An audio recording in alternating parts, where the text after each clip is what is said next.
When my daughter-in-law tried to poison me at my own celebration party, I switched our glasses when no one was looking.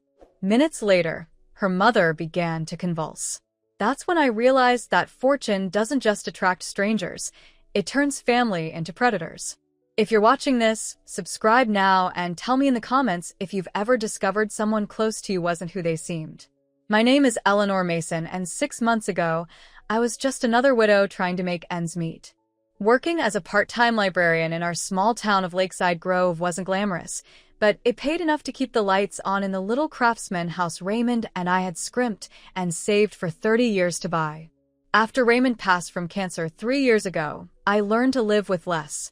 My Social Security check and the modest pension from Raymond's 40 years at the paper mill kept me afloat, barely. I had one treasure in my life, my son Michael. He was our only child, the light of Raymond's life and mine. We'd sacrificed everything for his education, putting him through college when we could barely afford our mortgage payments. I'd worn the same winter coat for 15 years, so he could have opportunities we never did. When Michael married Veronica Blackwell 5 years ago, I tried to be happy for him. She came from money, old money from 3 generations of successful lawyers. The Blackwells owned the biggest house in Lakeside Grove, a sprawling colonial on 5 acres overlooking the water. They drove imported cars and spent summers in Europe. From the day they met, Veronica made it clear she thought Michael had married down by choosing her. She tolerated me at family gatherings, her smile never quite reaching her eyes. When Raymond got sick, she visited exactly twice, both times complaining about the smell of medication in our house. "You should really consider one of those assisted living facilities," she told me at Raymond's funeral reception, champagne flute in hand while I greeted mourners in our living room. This house is becoming quaint, but Michael loved her, or at least I thought he did. He changed after their marriage, visited less, called less. When he did come by, he'd glance at his watch every 15 minutes. Still, I made excuses for him. He was building his career as an architect at a prestigious firm in the city. He was busy. He had responsibilities. The day everything changed was ordinary enough. I was shelving books in the biography section when my phone buzzed with a text from an unknown number. "Congratulations on your win. Please call immediately to claim your prize." I almost deleted it. Everyone gets scam texts these days. But something made me call. Perhaps just the momentary fantasy of escape from counting pennies for groceries. The voice on the other end wasn't a robocall. It was a real person, a woman named Patricia, from the State Lottery Commission. "Mrs. Mason, I'm pleased to inform you that your ticket has been verified as the sole winner of last week's $100 million Mega Millions jackpot." I sat down right there on the library floor, my legs giving way beneath me. The ticket, the one I'd bought on Raymond's birthday because he always played the same numbers year after year. I'd kept up the tradition, playing once a year on his birthday, never expecting anything. "This must be a mistake," I whispered. "No mistake, Mrs. Mason. We've been trying to reach you since the drawing. Is this your signature on the back of ticket number 24-37-52-61-08? Those were our numbers. Raymond's birthday, the day we met, the day Michael was born, our wedding anniversary, and the number of our first house. After tax withholdings, I would receive a lump sum of $61.3 million. In that moment, sitting among dusty biographies of people who had changed the world, I felt a surge of something I hadn't experienced since Raymond died. Possibility. I didn't tell anyone at first, not even Michael. The Lottery Commission advised discretion until all paperwork was processed. For 2 weeks, I went to work as usual, came home to my empty house, and lay awake at night staring at the ceiling, wondering if it was all a dream. When the money was finally transferred to my account, I drove to Michael and Veronica's house unannounced. They lived in one of those new luxury subdivisions where all the houses look alike, massive, beige, and soulless. I'd only been invited there 3 times in 5 years. Michael opened the door in workout clothes, surprise evident on his face. "Mom, is everything okay? We weren't expecting you." Behind him, I could hear Veronica's voice, sharp and annoyed. "Who is it, Michael? We're supposed to meet the Hendersons in an hour. It's my mother, he called back, then lowered his voice. Mom, now's not really a good time. I squeezed past him into their cavernous foyer. This won't take long, dear. I have some news. Veronica appeared at the top of the curved staircase, wrapped in a silk robe, her dark hair piled on top of her head. At 42, she was still striking, tall, slender, with the kind of bone structure that only comes from generations of good breeding and expensive skincare. Eleanor, she said, her tone making my name sound like an inconvenience. What a surprise. I didn't bother with pleasantries. I've won the lottery. Michael blinked. What? Mom, what are you talking about? The Mega Millions. I won. $100 million. The silence that followed was absolute. I could almost see the calculations happening behind Veronica's eyes, the rapid reassessment of who I was to her.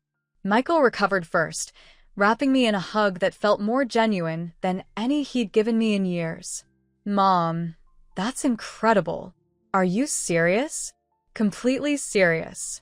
The money is already in my account. Veronica descended the stairs slowly, her expression transformed into something approaching warmth. Eleanor, how unexpected. This calls for a celebration, doesn't it, Michael? And just like that, I became valuable to my daughter-in-law. The next 3 weeks passed in a whirlwind. I quit my job at the library, met with financial advisors, and fielded increasingly frequent calls from Michael and Veronica. They suddenly had time for me. Dinners, shopping trips, long conversations about what I planned to do with our family's new blessing. You really should move, Eleanor, Veronica said during one of these dinners at their house. That neighborhood of yours isn't safe for someone in your new position. I'm perfectly safe, I replied. I've lived there for 30 years without incident. She exchanged a look with Michael. But things are different now. People will know. The press always finds out about big winners. Michael leaned forward, putting his hand over mine. Mom, Veronica's right. We're worried about you living alone with this kind of money. Why don't you let us help you find somewhere more appropriate? Or you could stay with us, Veronica offered, though her smile tightened at the corners.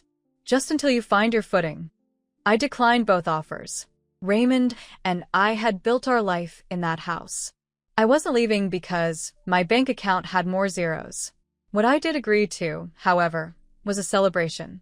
Not a public one. I had no interest in announcing my win to the world.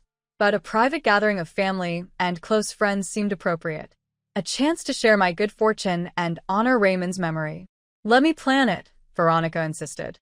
I know all the best event planners. We'll host it here, of course. I shook my head. That's very kind, but I'd prefer to have it at my home.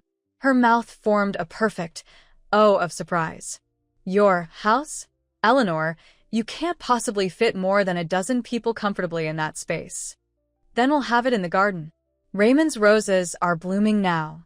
She started to object, but Michael cut her off. If Mom wants it at her house, that's where we'll have it. Veronica's jaw tightened briefly before she smiled. Of course. Whatever makes you happy, Eleanor. I'll just have to get creative with the space. And creative she was.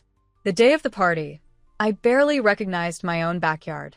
A large tent had been erected over the lawn, with crystal chandeliers hanging from its peaks. White roses, not from my garden, adorned every surface.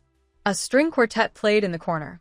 Catering staff in black uniforms circulated with trays of champagne and hors d'oeuvres I couldn't pronounce.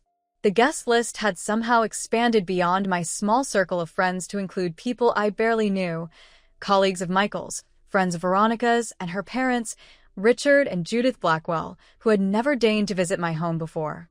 Quite the upgrade, Richard commented as I greeted them, his eyes roving over the tent with amused approval. Veronica has excellent taste. She certainly made it elaborate, I replied. Judith air-kissed my cheeks. We're simply thrilled for you, Eleanor. Such a blessing at your age. At my age. As if 60 was ancient. As if I should be grateful for any attention at all. The evening progressed like a play in which I was both star and spectator. People who had never given me a second glance now hung on my every word. Old friends seemed uncertain how to act around me. The Blackwells held court near the bar, greeting guests as if they were the hosts. Michael stayed close by my side, refilling my champagne glass, bringing me plates of food. I hadn't seen him so attentive in years. It should have warmed my heart, but something felt off, a performance rather than genuine care. "Are you having a good time, Mom?" he asked as the string quartet began a new piece. "It's all very grand," I said. Not exactly what I had in mind. He smiled, a flash of the boy I raised visible for a moment. "Veronica got carried away. She wants everyone to see how special you are." "Everyone except her, you mean?" The words slipped out before I could stop them. Michael's smile faltered. "That's not fair, Mom. She's trying." This whole party was her idea. Was it? Or was it her idea to show off to her friends and family? His expression hardened. "I thought winning would make you happy, not bitter." The comment stung. "I'm not bitter, Michael. I'm just not blind." He sighed, squeezing my hand. "Let's not do this tonight. It's your celebration. Try to enjoy it." I nodded, not wanting to argue. Perhaps I was being unfair. Perhaps Veronica was truly trying to build a bridge between us. As the evening wore on, I found myself exhausted by the constant attention. I slipped away from the crowd, seeking a moment of quiet in my kitchen.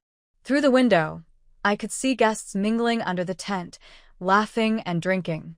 The Blackwells were at the center of it all, Judith gesturing expansively as she told some story. I didn't hear Veronica enter until she spoke. "There you are. Everyone's wondering where the guest of honor disappeared to." I turned to find her standing in the doorway, elegant in a midnight blue dress that probably cost more than my monthly pension. Just needed a moment to catch my breath. She smiled, coming to stand beside me at the window. "It's quite a turnout. You've made quite an impression on people who never noticed me before," I said. Veronica's smile didn't waver. "That's how the world works, Eleanor. Money changes everything." "It shouldn't, but it does." She placed a hand on my arm, her touch light. "Michael tells me you're still unsure about your plans for the money." So that's what this was about. I'm taking my time, making careful decisions. "Of course. But you know, Michael is your only family. Your legacy." Her voice softened to something almost maternal, though I was nearly 20 years her senior. "He deserves security. Michael has never wanted for anything," I said. "Raymond and I made sure of that." Her eyes hardened slightly. "I'm not talking about the past. I'm talking about his future. Our future." Before I could respond, Michael appeared in the doorway. "There you two are, Mom. We're about to bring out the cake. Veronica had it specially made." Veronica's demeanor shifted instantly, warmth replacing calculation. "It's a surprise. Come see." They led me back to the tent, where guests had gathered around a table. On it sat an elaborate three-tiered cake decorated with edible gold leaf and sugar flowers that matched the roses throughout the tent. "A toast," Richard Blackwell called out, raising his champagne flute. "To Eleanor, whose good fortune reminds us all that lightning can strike at any age." Laughter rippled through the crowd. Michael handed me a fresh glass of champagne, then took his place beside Veronica. She leaned in to whisper something in his ear, her eyes never leaving me. I raised my glass in acknowledgement, scanning the faces around me. So many strangers, so few true friends. Even Marge and Betty from the library, who I'd invited as two of my oldest friends, seemed different tonight, slightly stiff, slightly distant. "Thank you all for coming," I said. "I'm grateful to share this moment with." Movement behind me caught my eye in one of the decorative mirrors Veronica had placed around the tent. I turned slightly as if adjusting my stance, and through the reflection, I saw her, Veronica, standing just behind me. Her perfect smile was fixed in place, but her hand moved with practiced stealth, tipping a small vial over my champagne glass. A clear liquid, barely visible, poured into my drink and disappeared among the bubbles. My heart lurched, but years of hiding my feelings from Michael, when he disappointed me, came to my rescue. I kept my expression neutral, continuing my speech without missing a beat. "With people who have been part of my journey, Raymond would have loved to see us all together like this. Applause followed. Veronica stepped forward, standing at my side now, her empty hands clasped demurely in front of her. "To Eleanor," she said, raising her own glass. "To Eleanor," the crowd echoed. I pretended to take a sip, then lowered my glass. "Before we cut the cake, I'd like to share something special with the Blackwells, who have been so kind to include me in their family." I turned to Judith, Veronica's mother, who stood nearby. "Judith, would you do me the honor of sharing this special champagne? The vintage is quite remarkable." Before anyone could react, I switched my glass with Veronica's, pressing her glass into Judith's manicured hand. A token of my appreciation. Confusion flickered across Judith's face, but social training prevailed. "How thoughtful, Eleanor." Veronica's eyes widened in alarm. She stepped forward, hand outstretched. "Mother, wait." Too late.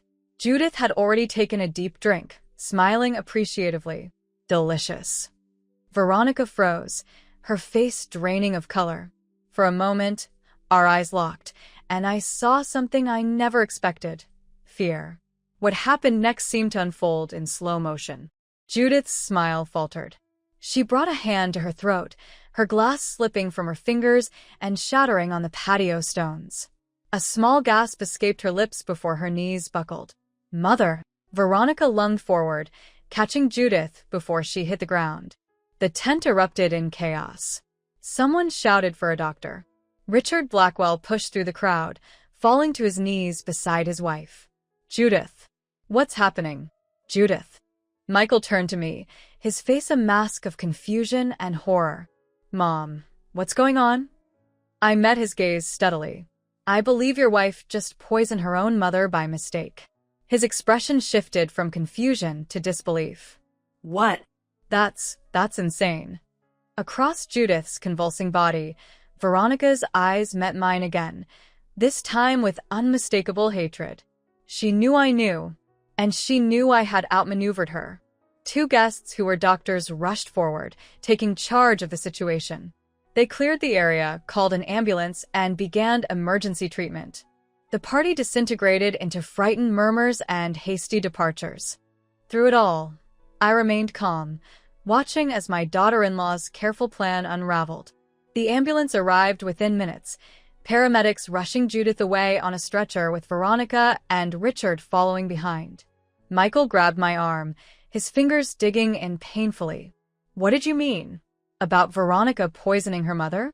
I covered his hand with mine. "We need to talk, Michael. But not here, not now." "Mom, you can't just say something like that and—" "Go with them to the hospital," I interrupted. "Your wife needs you right now." His grip loosened, confusion evident in his eyes. "I don't understand what's happening." "Neither do I, Elite. Go." "We'll talk later." After he left, I moved through my transformed backyard like a ghost, thanking the few remaining guests, assuring them that Judith had probably just had too much champagne on an empty stomach. The catering staff continued clearing up, pretending not to have witnessed the drama. When everyone was gone, I sat alone at one of the elegant tables Veronica had chosen, surrounded by the trappings of wealth that had nearly cost me my life. In the quiet aftermath, the reality of what had happened, what had almost happened, settled over me like a shroud. My own daughter-in-law had tried to murder me, at a party celebrating my good fortune, in my own home. And my son? Where did he stand in all this? Was he complicit? Oblivious? A victim of Veronica's manipulation? I didn't cry. I didn't scream. Instead, I methodically collected every glass from every table, wrapping them carefully in napkins and placing them in a large shopping bag. The champagne bottle Veronica had poured from. The small dish of olives she had been standing near before approaching me. Evidence. When my phone rang at midnight, it was Michael. "Mom," he said, his voice hollow. "They're admitting Mother Blackwell to the ICU. They're saying it might be poisoning." "How terrible," I said, keeping my voice even. "Do they know what kind?" "Some kind of organic compound. They're running tests." He paused. "Mom, about what you said earlier." "We'll talk when you get home, Michael." I'm staying at the hospital tonight. She's not handling this well. I bet she's not, I thought. Of course. We'll talk tomorrow then. After hanging up, I sat at my kitchen table until dawn, mind racing. In the harsh light of morning, I made 3 phone calls. The first was to Hector Ramirez, an attorney I'd consulted about my lottery winnings. Hector, I need to speak with you urgently. Today, if possible. The second was to an old friend from my college days, Caroline Weber, now a retired detective. Caroline, I need your help with something sensitive. The third was to a locksmith. How soon can you change all the locks at 1542 Elm Street? By noon, I had new locks on every door and window. By 2, I was sitting in Hector's office, the shopping bag of glasses on the floor beside me. Let me get this straight, he said after I'd explained everything. You believe your daughter-in-law attempted to poison you, but her mother drank from the glass instead? I know she did. I saw her pour something into my champagne. Hector leaned back in his chair, his expression grave. That's an extraordinary accusation, Eleanor. Do you have any proof besides what you saw? I gestured to the bag. The glasses. They haven't been washed. And you think the poison is still detectable? I don't know, but I'm not taking chances. He nodded slowly. I'll have them analyzed discreetly. But Eleanor, even if we find evidence, going to the police with this, it will tear your family apart. My family? I laughed bitterly. My family tried to kill me for money I haven't even had for a month. We don't know that Michael was involved. We don't know that he wasn't. Hector sighed, straightening the papers on his desk. Let's take this one step at a time. First, we'll test the glasses. Then we'll talk about your options. I left his office with a strange sense of calm. For the first time since winning the lottery, I had a clear purpose: survival. When I arrived home, there was a black Lexus parked in my driveway, Richard Blackwell's car. He was sitting on my porch, his normally immaculate appearance disheveled, his eyes red-rimmed from either lack of sleep or tears. I approached cautiously, car keys gripped tightly in my hand. Richard, how is Judith? He looked up, his expression unreadable. Stable. They pumped her stomach. She'll recover. Thank goodness. He stood slowly, blocking my path to the front door. The doctors found traces of ricin, Eleanor. Do you know what that is? My blood ran cold. Some kind of poison, I assume. A lethal one, derived from castor beans. Nearly impossible to trace after it's metabolized. His voice was flat, emotionless. They said if she'd consumed a full glass, she would be dead. I met his gaze steadily. How fortunate she didn't. Indeed. He stepped closer. Veronica is beside herself. Says you somehow switched the glasses. Says you targeted my wife deliberately. Of course she would try to flip the script. That's absurd. Why would I poison Judith? Why would anyone poison a 60-year-old widow who just won the lottery, he countered. Yet here we are. We stared at each other, the unspoken truth hanging between us. He knew. Maybe not the whole story, but enough. What do you want, Richard? His smile was cold. Want? Nothing. I came to warn you. Judith is my world, Eleanor. The mother of my only child. If I thought for one second that you had intentionally harmed her. I didn't, I said firmly. But someone did. Someone who thought they were poisoning me. He studied my face for a long moment. Be careful, Eleanor. Money makes people desperate. And desperate people are dangerous. With that cryptic statement, he walked past me to his car, leaving me shaken on my own porch. Inside, I double-locked the door behind me and checked every room, half expecting to find Veronica lurking in the shadows. The house was empty, but it no longer felt like the safe haven it had been for 30 years. I poured myself a glass of water from a bottle I'd just opened myself and called Caroline. I need security, I told her without preamble. Someone tried to poison me last night. Caroline, ever unflappable, didn't miss a beat. I'll be there in an hour. Don't open the door for anyone else. True to her word, She arrived exactly 60 minutes later with a man she introduced as Marcus, a former colleague from her detective days who now ran a private security firm. "Tell me everything," she said as we sat at my kitchen table. I did, from the lottery win to the party to Richard's ominous visit. She listened without interruption, her sharp eyes taking in every detail of my home as I spoke. "We need to set up cameras," Marcus said when I finished. "Inside and out. And you need a security system, something monitored 24/7. I also need to know who I can trust," I added, starting with my son. Caroline's expression softened slightly. "One step at a time, Eleanor. First, let's make sure you're physically safe. Then we'll figure out who's behind this." "I know who's behind it," I said firmly. "What I don't know is how deep it goes." Marcus left to get equipment from his car, and Caroline leaned forward, taking my hands in hers. "Are you sure you want to go down this road? Once you start looking into your family secrets, you can't unsee what you find." I thought of Michael's face when I accused Veronica, the flash of something, guilt? Fear, in his eyes. I thought of the 30 years Raymond and I had dedicated to giving him the best life possible. I thought of Veronica's cold calculation as she poured poison into my champagne. "I'm sure," I said. "They came after me first. Now it's my turn." The next morning, my house was a fortress. Cameras covered every approach. New locks secured every entry point. A panic button hung from a chain around my neck. Marcus had installed a state-of-the-art security system that would alert both the police and his team if breached. Caroline had taken the glasses to a contact of hers for testing, someone more discreet than the lab Hector had suggested. "Less paperwork, fewer questions," she explained. I sat at my kitchen table, nursing a cup of tea, when my phone rang. It was Michael. Mom? "Can I come over? We need to talk." I hesitated, my finger hovering over the panic button. "Is Veronica with you?"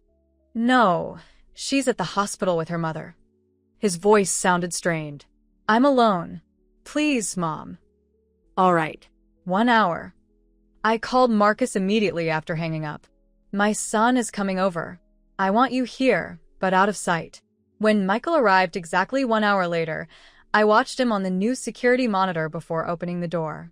He was alone, as promised, looking haggard and uncertain. I let him in, leading him to the living room where we sat on opposite ends of the sofa Raymond had bought for our 25th anniversary.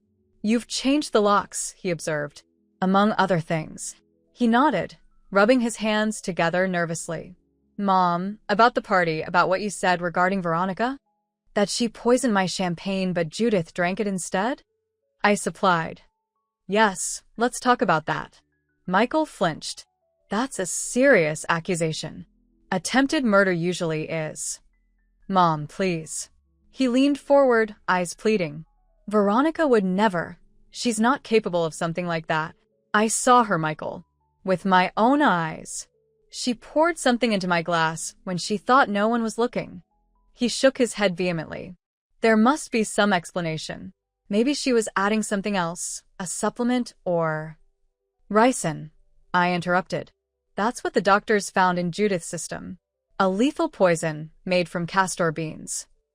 The color drained from his face. That can't be right." "It is right. And it was meant for me, not Judith." Michael stood abruptly, pacing the room. "This is insane. Why would Veronica want to hurt you? It makes no sense. 61 million reasons after taxes." He stopped, staring at me with something between horror and indignation. "You think this is about your money?" "Mom, we don't need your money. I make a good living, and Veronica's family is wealthy." I laughed, the sound bitter even to my own ears. "Is that what you think? Let me ask you something, Michael. How much debt are you in?" He stiffened. "What are you talking about?" "Your credit cards. Your mortgage. The loan on that ridiculous sports car you drive. How much?" "Our finances are none of your business," he snapped. "They become my business when your wife tries to kill me for my inheritance." I stood, facing him squarely. "I've already changed my will, by the way. As of yesterday, you inherit nothing if I die under suspicious circumstances." The look that crossed his face then, A flicker of panic quickly suppressed, told me everything I needed to know. My son, my only child, wasn't just an innocent bystander in his wife's scheme. "Get out," I said quietly, "and don't come back until you're ready to tell me the truth." "Mom, get out." My voice rose to a shout, decades of pent-up maternal disappointment breaking free. "I gave you everything, Michael. Everything. And this is how you repay me." He backed toward the door, hands raised placatingly. "You're upset. You're not thinking clearly. We'll talk when you've calmed down." The door closed behind him with a finality that echoed through my empty house. I sank back onto the sofa, trembling not with fear but with rage. The betrayal cut deeper than I could have imagined. Marcus emerged from the kitchen where he'd been listening. "You okay?" I nodded, though we both knew it was a lie. "Did you get all that?" "Every word." He held up his phone, which had been recording. "What now?" "Now we wait for the test results on the glasses. And I start digging into my son's finances." That night, I couldn't sleep. Every creak of the old house made me reach for the panic button. Every shadow seemed to hide a threat. I kept seeing Veronica's face as she realized her plan had failed. Not regretful, not horrified, but furious that she'd been caught. My phone rang at dawn. It was Caroline. "We got the results," she said without preamble. "There were traces of ricin in one of the glasses. The one you say was meant for you." I closed my eyes, a strange mix of vindication and despair washing over me. "So, I was right. You were right. But Eleanor, this is where it gets complicated. Ricin poisoning is attempted murder. We need to go to the police." "Not yet," I said. "I need to understand the whole picture first. I need to know if Michael was actively involved or just a pawn." Caroline sighed. "Eleanor, I know he's your son, but—" "He's still my son," I interrupted. "And until I know for certain that he conspired to kill me, I'm reserving judgment." "What's your next move then?" I thought of the panic in Michael's eyes when I mentioned his finances, the way Veronica had seamlessly inserted herself into my life after the lottery win, Richard's enigmatic warning. "I'm going to follow the money," I said. "All of it." I spent the next 3 days in a whirlwind of financial investigation. Hector helped me access public records. Caroline called in favors with former colleagues. Marcus maintained his vigilant watch over my house. What we uncovered was worse than I'd imagined. Michael and Veronica were drowning in debt, nearly $2.4 million worth. Their mortgage was underwater. Credit cards maxed out. 3 months behind on car payments. Michael's architectural firm was failing, hemorrhaging clients to a newer, trendier competitor. But most damning of all was the life insurance policy they'd taken out on me just 2 weeks after my lottery win, a policy for $5 million with Michael as the sole beneficiary. The paperwork had been rushed through, the premium paid in full despite their financial struggles.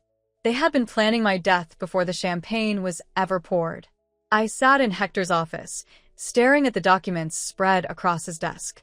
They were going to kill me and make it look like natural causes. A heart attack or a stroke brought on by the excitement of sudden wealth. Hector nodded grimly. The ricin would have been nearly untraceable if they'd gotten away with it. By the time anyone suspected foul play, cremation would have destroyed the evidence. "My own son," I whispered, the words like ash in my mouth. "I'm sorry, Eleanor." "But with this evidence, plus the poison test results, we have enough to go to the police." I gathered the papers, sliding them into my bag. "Not yet. There's something I need to do first. Eleanor, this isn't just about you anymore. Judith Blackwell was poisoned. There's an active victim. And she's recovering," I countered. "Give me 24 hours, Hector. Just 24 hours to confront my son one last time." He reluctantly agreed, making me promise to stay in contact and keep Marcus with me at all times. I left his office with a plan forming, not just for justice, but for the truth. I needed to hear it from Michael's own lips. I needed to know how deep his betrayal went. As I drove home, my phone rang. Unknown number. "Hello. Eleanor." Veronica's voice, smooth as silk. "We need to talk." My grip tightened on the steering wheel. I have nothing to say to you. Oh, but you do. Her tone hardened. You've been making some very serious accusations. Poisoning? Really? Do you know what that kind of talk could do to our family's reputation? Your mother nearly died, Veronica. From ricin that was meant for me. She laughed, the sound chilling in its authenticity. You're delusional. Grief and sudden wealth have clearly affected your mental stability. Is that the story you're going with? That I'm crazy? It's not a story, Eleanor. It's concern. Michael and I are worried about you. Living alone in that old house, jumping at shadows, making wild accusations. I pulled into my driveway, spotting Marcus's car parked across the street. Is Michael with you now? He's nearby. Her voice lowered conspiratorially. He's been so upset by your behavior. Your paranoia. Your hostility toward me. Tell me something, Veronica. Was it your idea to take out a life insurance policy on me, or his? The brief silence told me I'd caught her off guard. I don't know what you're talking about. $5 million. Policy number 87-42365. B. Issued by Meridian Life and Casualty 3 weeks ago. I switched off the engine. That policy, Veronica. Was it your idea or his? You've been snooping into our private affairs? Her voice had lost its silky quality, sharpening with anger. How dare you? How dare I? You tried to poison me in my own home. Prove it, she hissed. You have no proof. Nothing but the ramblings of a lonely old woman who can't accept that her son has a life separate from her. I smiled grimly, though she couldn't see it. That's where you're wrong. I have proof. And in 24 hours, I'm taking it to the police. Another pause, longer this time. When she spoke again, her voice had regained its composure. I think we should meet. In person. To clear the air. Not a chance. Eleanor, be reasonable. We're family. Surely we can discuss this like adults. We stopped being family the moment you tried to kill me. Fine. All pretense of civility vanished from her tone. Have it your way. But remember this, you're not the only one with evidence. I have witnesses who'll swear you've been acting erratically since winning the lottery. That you've become paranoid, hostile, delusional. Who do you think they'll believe? The respected wife of a prominent architect? Or a 60-year-old widow who suddenly came into more money than she knows how to handle? The threat was clear. She was preparing to discredit me, to paint me as mentally unstable. 24 hours, Veronica. That's all you have before I go to the police. I hung up, my hands shaking as I exited the car. Marcus was already approaching, having seen me arrive. Everything okay? He asked, scanning the street for potential threats. No, I said honestly. But it will be. Soon. Inside, I checked the security cameras, half expecting to see Michael or Veronica lurking nearby. The streets were empty except for a few neighbors going about their evening routines. I called Caroline, filling her in on Veronica's threat. She's going to try to make me look crazy. Let her try, Caroline said firmly. We have facts on our side. Science. Financial records. Her mother's medical reports. But she's right about one thing. Who would believe that a son would conspire with his wife to murder his own mother? It sounds insane. Greed makes people do unthinkable things, Eleanor. You'd be surprised how common family-on-family crime actually is. After we hung up, I sat in my living room, surrounded by the familiar comforts of the home I'd shared with Raymond. His picture smiled at me from the mantel, taken on our 30th anniversary, his face still handsome despite the cancer that had begun to claim him. What would you do, Ray? I whispered to his image. Our son. How do we raise someone capable of this? Of course, there was no answer. Just the ticking of the grandfather clock Raymond had restored years ago, marking the seconds of my 24-hour ultimatum. At midnight, my phone chimed with a text message. Michael, we need to talk. Alone. No lawyers, no security. Meet me at Dad's grave tomorrow at noon. I stared at the screen, heart pounding. Raymond's grave. The one place I visited faithfully every month with fresh flowers. The one connection Michael and I still shared. Was it a trap? Almost certainly. But it was also an opportunity, perhaps my only chance to hear the truth from my son's own lips. I typed back a single word: alone. His response came immediately. Just you and me. I promise. I showed the messages to Marcus, who immediately objected. Absolutely not. It's too dangerous. Too isolated. I have to go, I insisted. This may be my only chance to understand why. Why my own son would do this. Then I'm coming with you. I'll stay out of sight, but I'll be there. I nodded, grateful for his protection, but knowing that ultimately, this was a confrontation I would have to face on my own. Sleep eluded me that night. I sat by the window until dawn, watching the empty street, wondering if somewhere out there, Michael and Veronica were plotting their next move. As the first light of morning filtered through the curtains, I made a decision. Whatever happened at the cemetery, whatever Michael said or didn't say, it would be the end. One way or another, this chapter of betrayal would close, and a new one would begin. I dressed carefully in clothes Raymond had always liked: a blue blouse, comfortable slacks, sensible shoes. I fixed my hair the way he preferred, applied a touch of the perfume he'd given me on our last Christmas together. If I was going to confront the son we had raised together, I wanted to do it with Raymond's spirit beside me. Marcus drove me to the cemetery, parking a discreet distance from Raymond's grave. I'll be watching, he assured me. The minute anything seems off, I'm coming in. I nodded, squeezing his hand in gratitude before stepping out into the peaceful quiet of the cemetery. It was a beautiful spring day, the kind Raymond would have spent working in our garden. Birds sang in the trees overhead. Flowers bloomed on many of the graves, left by loved ones who, unlike my son, honored their family bonds. Raymond's grave was near the eastern edge of the cemetery, beneath the spreading branches of an old oak tree. As I approached, I saw Michael already there, standing with his back to me, head bowed. For a moment, my resolve wavered. He looked so much like the boy I had raised, tall, straight-backed, his hair the same sandy brown as his father's. How had that boy become this man who could contemplate his mother's murder? Michael, I called softly. He turned, his face unreadable in the dappled sunlight. Mom. You came. You knew I would. He nodded, gesturing to the small stone bench beside the grave. Shall we sit? I remained standing. Say what you came to say, Michael. His shoulders slumped slightly. No plaisanteries? No, how are you, son? How are you, son? I asked, my voice flat.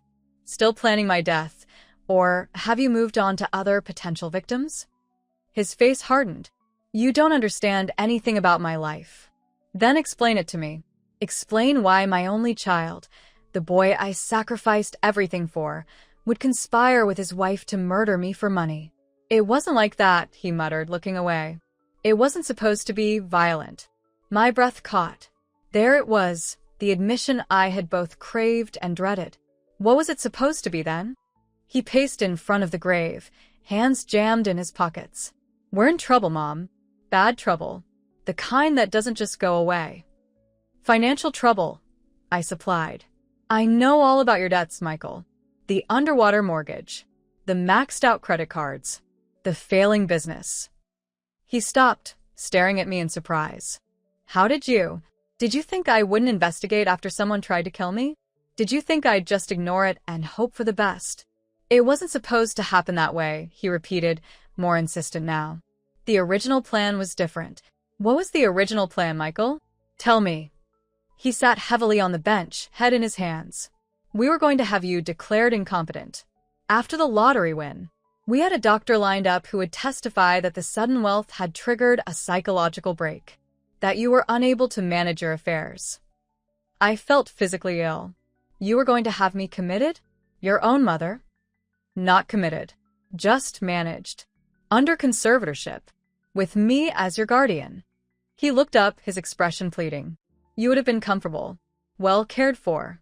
We would have visited you. Like a pet in a kennel, I said bitterly. And my money? That would have been managed too, I assume? He had the grace to look ashamed. We needed it, Mom. You have no idea how bad things are. Veronica's parents cut her off when they found out about our debts. My firm is weeks away from bankruptcy. We're about to lose everything. So, you decided to take everything from me instead. It wasn't supposed to be like this, he shouted, then lowered his voice when his words echoed among the headstones. The conservatorship plan failed when you got that fancy lawyer involved. He asked too many questions, wanted too many evaluations. So you moved to Plan B murder. Michael flinched at the word. That was Veronica's idea. I swear, Mom, I didn't know about the poison until after it happened. After her mother. Do you expect me to believe that? After the life insurance policy you took out on me? He looked genuinely confused. What life insurance policy? Don't lie to me, Michael. Not here. Not at your father's grave. I'm not lying. I don't know anything about a life insurance policy. I studied his face, searching for signs of deception. Either he was telling the truth, or he was a better actor than I'd given him credit for. $5 million, I said. Policy taken out 3 weeks ago. Your signature is on the paperwork. He paled visibly. That's impossible. I never signed anything like that. A chill ran down my spine. If Michael was telling the truth about the insurance policy, it meant Veronica had forged his signature. It meant she might be working alone, or worse, with someone else. Before I could press further, movement at the edge of the cemetery caught my eye. A figure walking purposefully toward us, familiar even at a distance.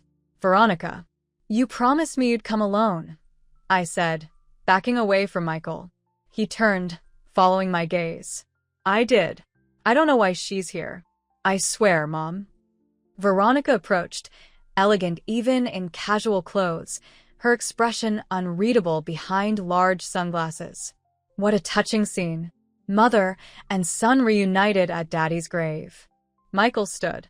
Veronica, what are you doing here? I told you I needed to speak with my mother alone. She removed her sunglasses, tucking them into her purse. And I decided that wasn't a good idea. Not with her making wild accusations about poisoning and insurance policies. They're not wild accusations if they're true, I said. And Michael claims he knows nothing about the life insurance policy. Care to explain that, Veronica? Something flickered across her perfect features. Annoyance, perhaps. Michael signs a lot of paperwork for our various investments. He doesn't always read the fine print. I never signed a life insurance policy on my mother, Michael insisted, looking between us with growing confusion. Veronica, what is she talking about? Veronica's smile was cold. Your mother has been very busy, Michael.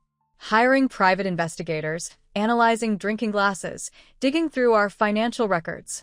She's quite the amateur detective. She says there's a $5 million insurance policy on her life, with my signature on it. And you believe her? Over your own wife. Veronica stepped closer to him, placing a hand on his arm. She's trying to drive a wedge between us, Michael. Can't you see that? She's always resented me. Now she's using her money to fabricate evidence, to make you doubt me. I laughed incredulously. Fabricate evidence? The policy exists, Veronica. The poison in the champagne glass exists.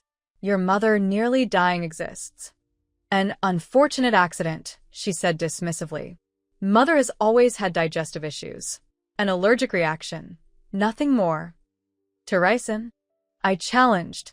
A highly lethal poison that just happened to be in her champagne? Michael looked between us, clearly struggling to make sense of the contradicting narratives. Ricin? Veronica, is that true? Was it in the champagne? Of course not, she snapped. Your mother is delusional. She needs help, Michael. Professional help. I turned to my son, willing him to see the truth. Michael, who benefits from my death, who was desperate enough for money to contemplate murder. I've changed my will. You get nothing if I die under suspicious circumstances. But the life insurance policy? That would still pay out. Veronica's expression hardened. Enough of this. Michael, we're leaving.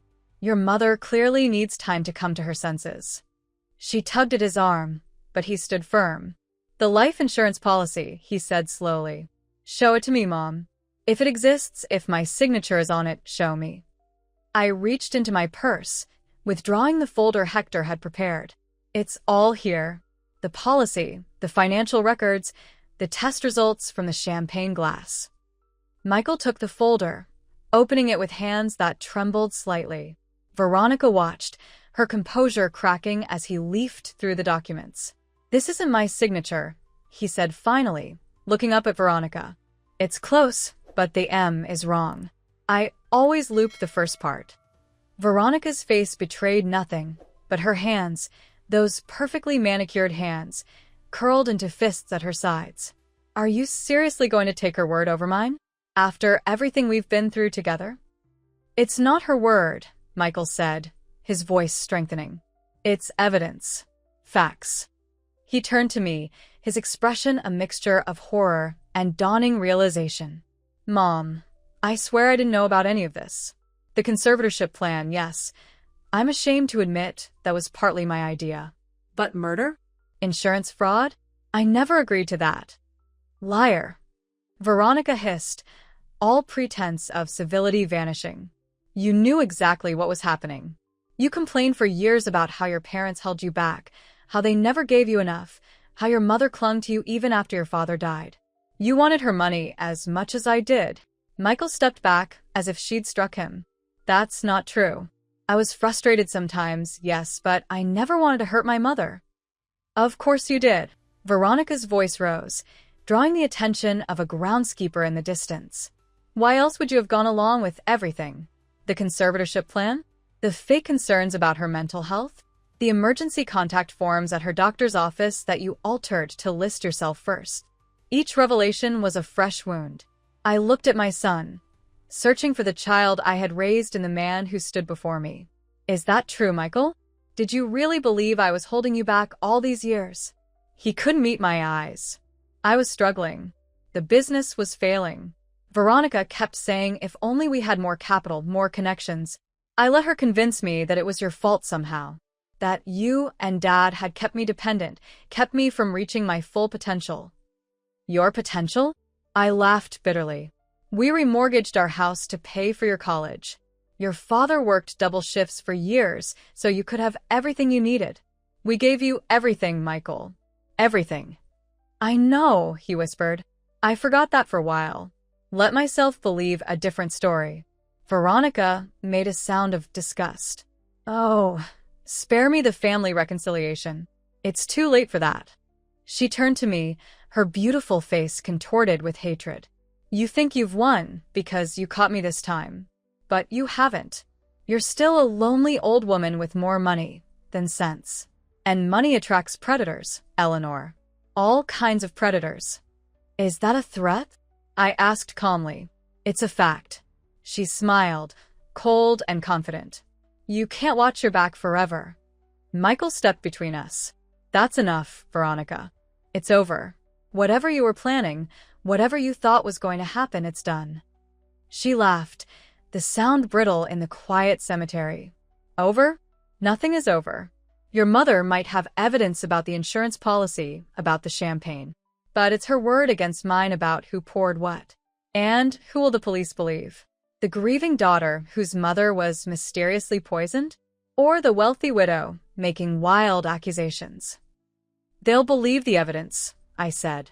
"And there's more than you know." Her smile faltered slightly. "What are you talking about?"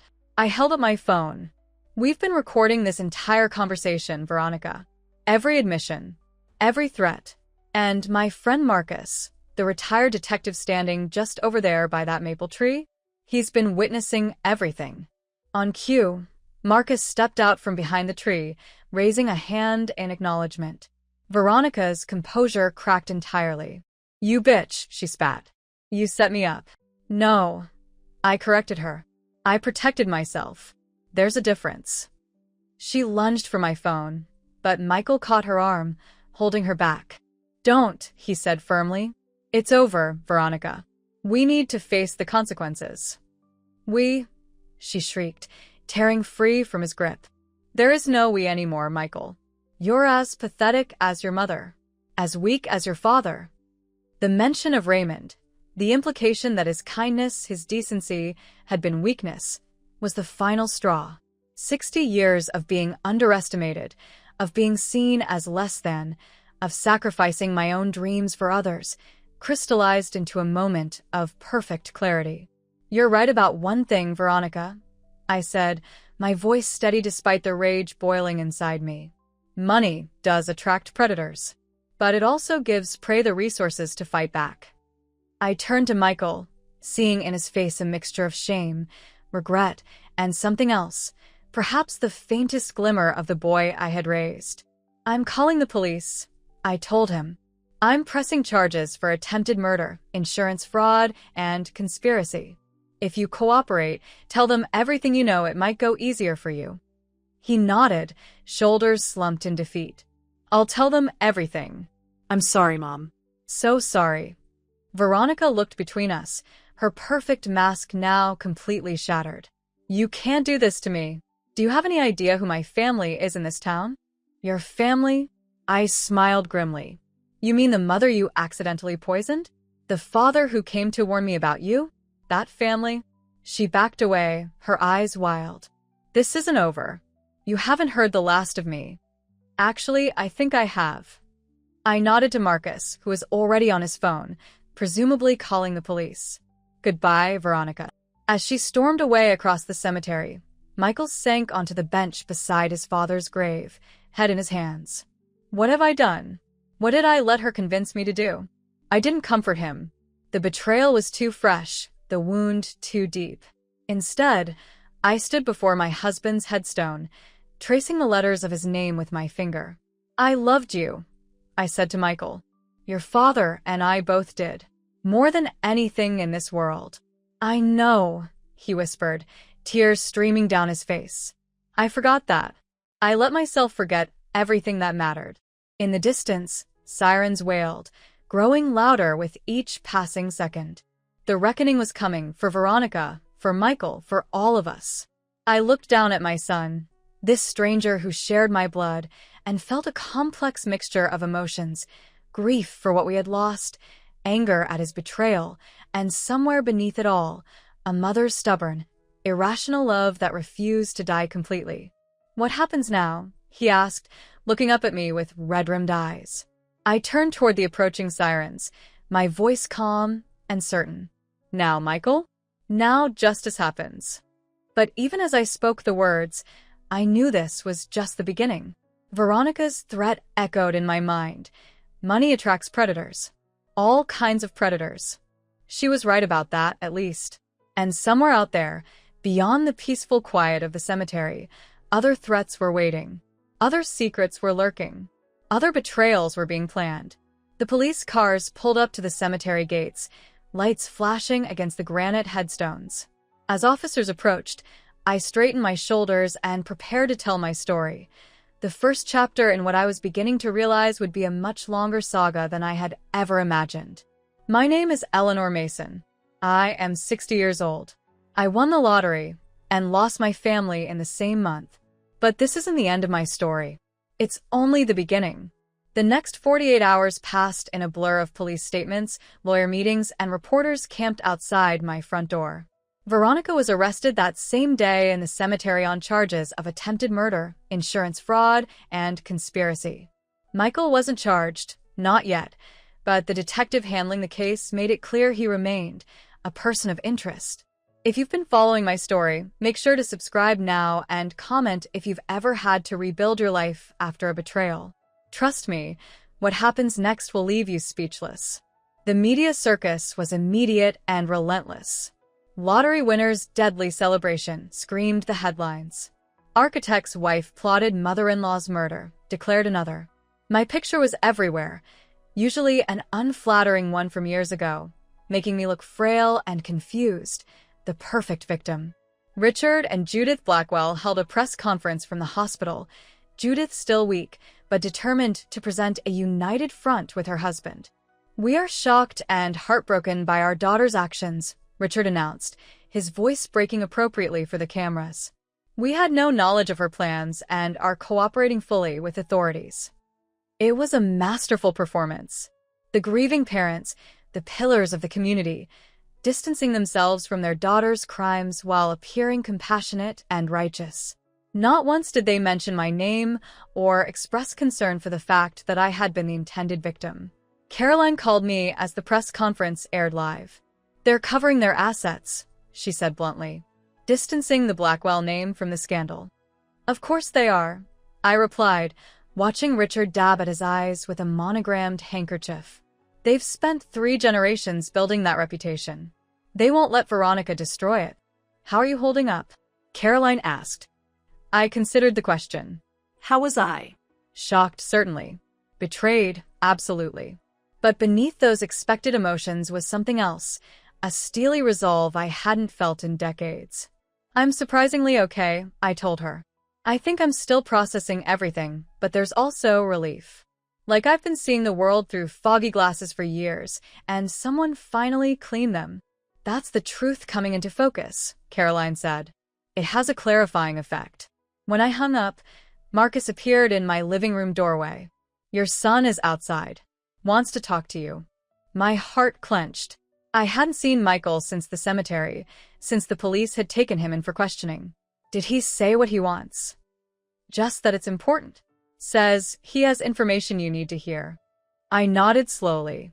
Let him in. Michael looked terrible, unshaven, eyes bloodshot, clothes rumpled as if he'd slept in them. Without Veronica's influence, he seemed smaller somehow, diminished. Mom, he began, his voice hoarse. Thank you for seeing me. I didn't offer him a seat.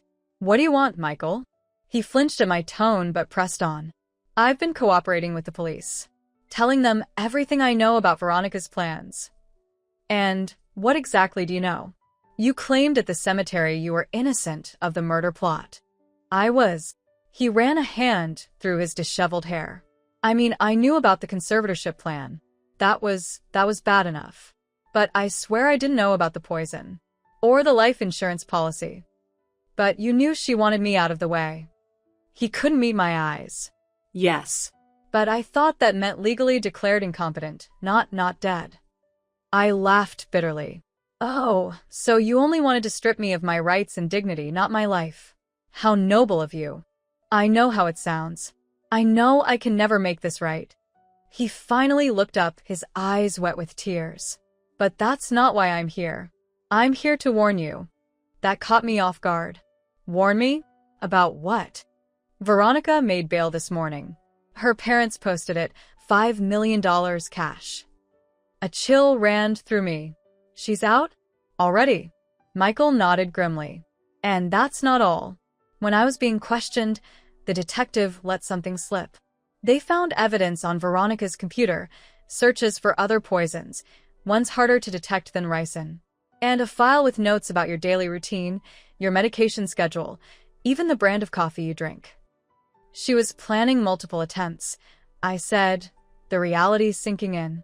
The champagne wasn't her only plan. No. And Mom, I don't think she's done trying. He stepped closer, his expression urgent. Veronica doesn't lose. Ever. It's not in her nature. And now that she's out on bail, with her trial months away, I understood the implication. She might come after me again. The police know this too. They're increasing patrols in your neighborhood, but they can't watch you 24/7. And the Blackwells have connections everywhere, judges, politicians, even some cops. I thought of Richard's warning in my driveway. Money makes people desperate. And desperate people are dangerous. Why are you telling me this, Michael? Why warn me? He looked surprised by the question. Because you're my mother. Because I've already betrayed you in the worst way, and I can't let her hurt you again. He hesitated. And because I think the Blackwells might be involved more than they're letting on. That caught my attention. What do you mean? Their financial situation isn't what they pretend it is. All that old money, most of it's gone. The big house, the cars, the vacations, it's all leveraged to the hilt. Richard's law firm has lost major clients to younger, hungrier firms. They're barely keeping up appearances. How do you know this? Veronica gets loose-lipped when she drinks. She's been worried about her inheritance for years.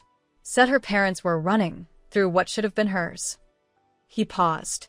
And after you won the lottery, she had a private meeting with her father. Came home looking like she'd won her own jackpot.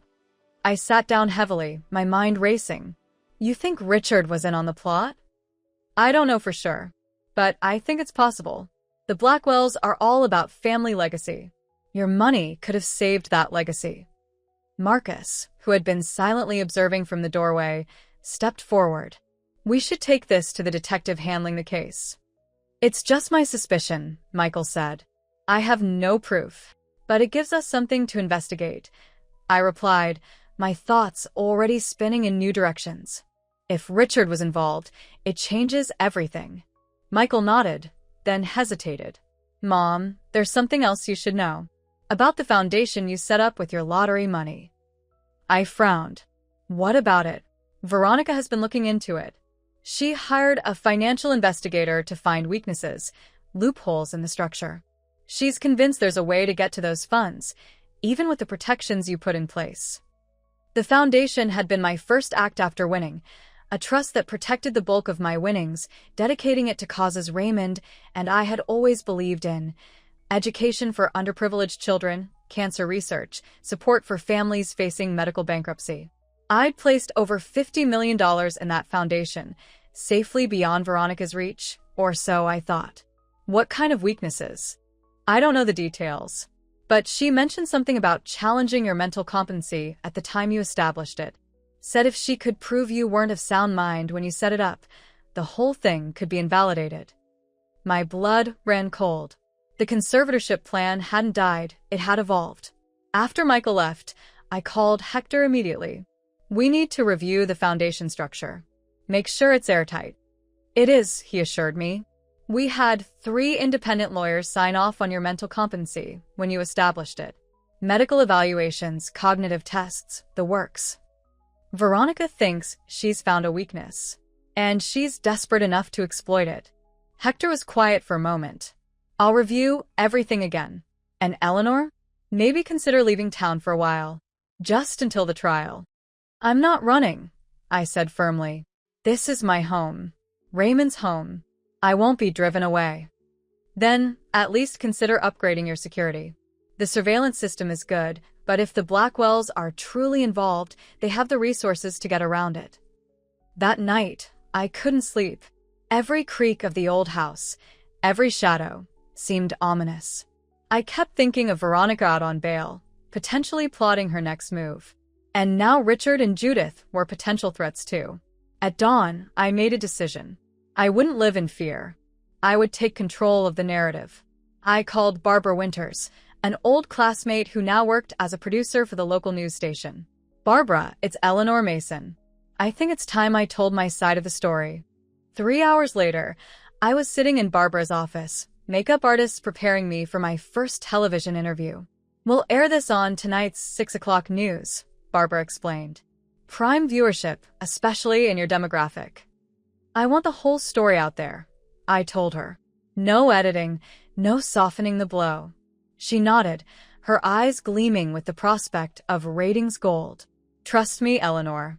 This interview will be the talk of the town. The cameras rolled, and Barbara adopted her serious journalist expression. Mrs. Mason, thank you for joining us today. You've been through an unimaginable ordeal. How are you coping? I looked directly into the camera, imagining Veronica and the Blackwells watching. I'm stronger than anyone expected, Barbara, including my daughter-in-law, who thought I'd be an easy target. The interview lasted 30 minutes. I detailed everything.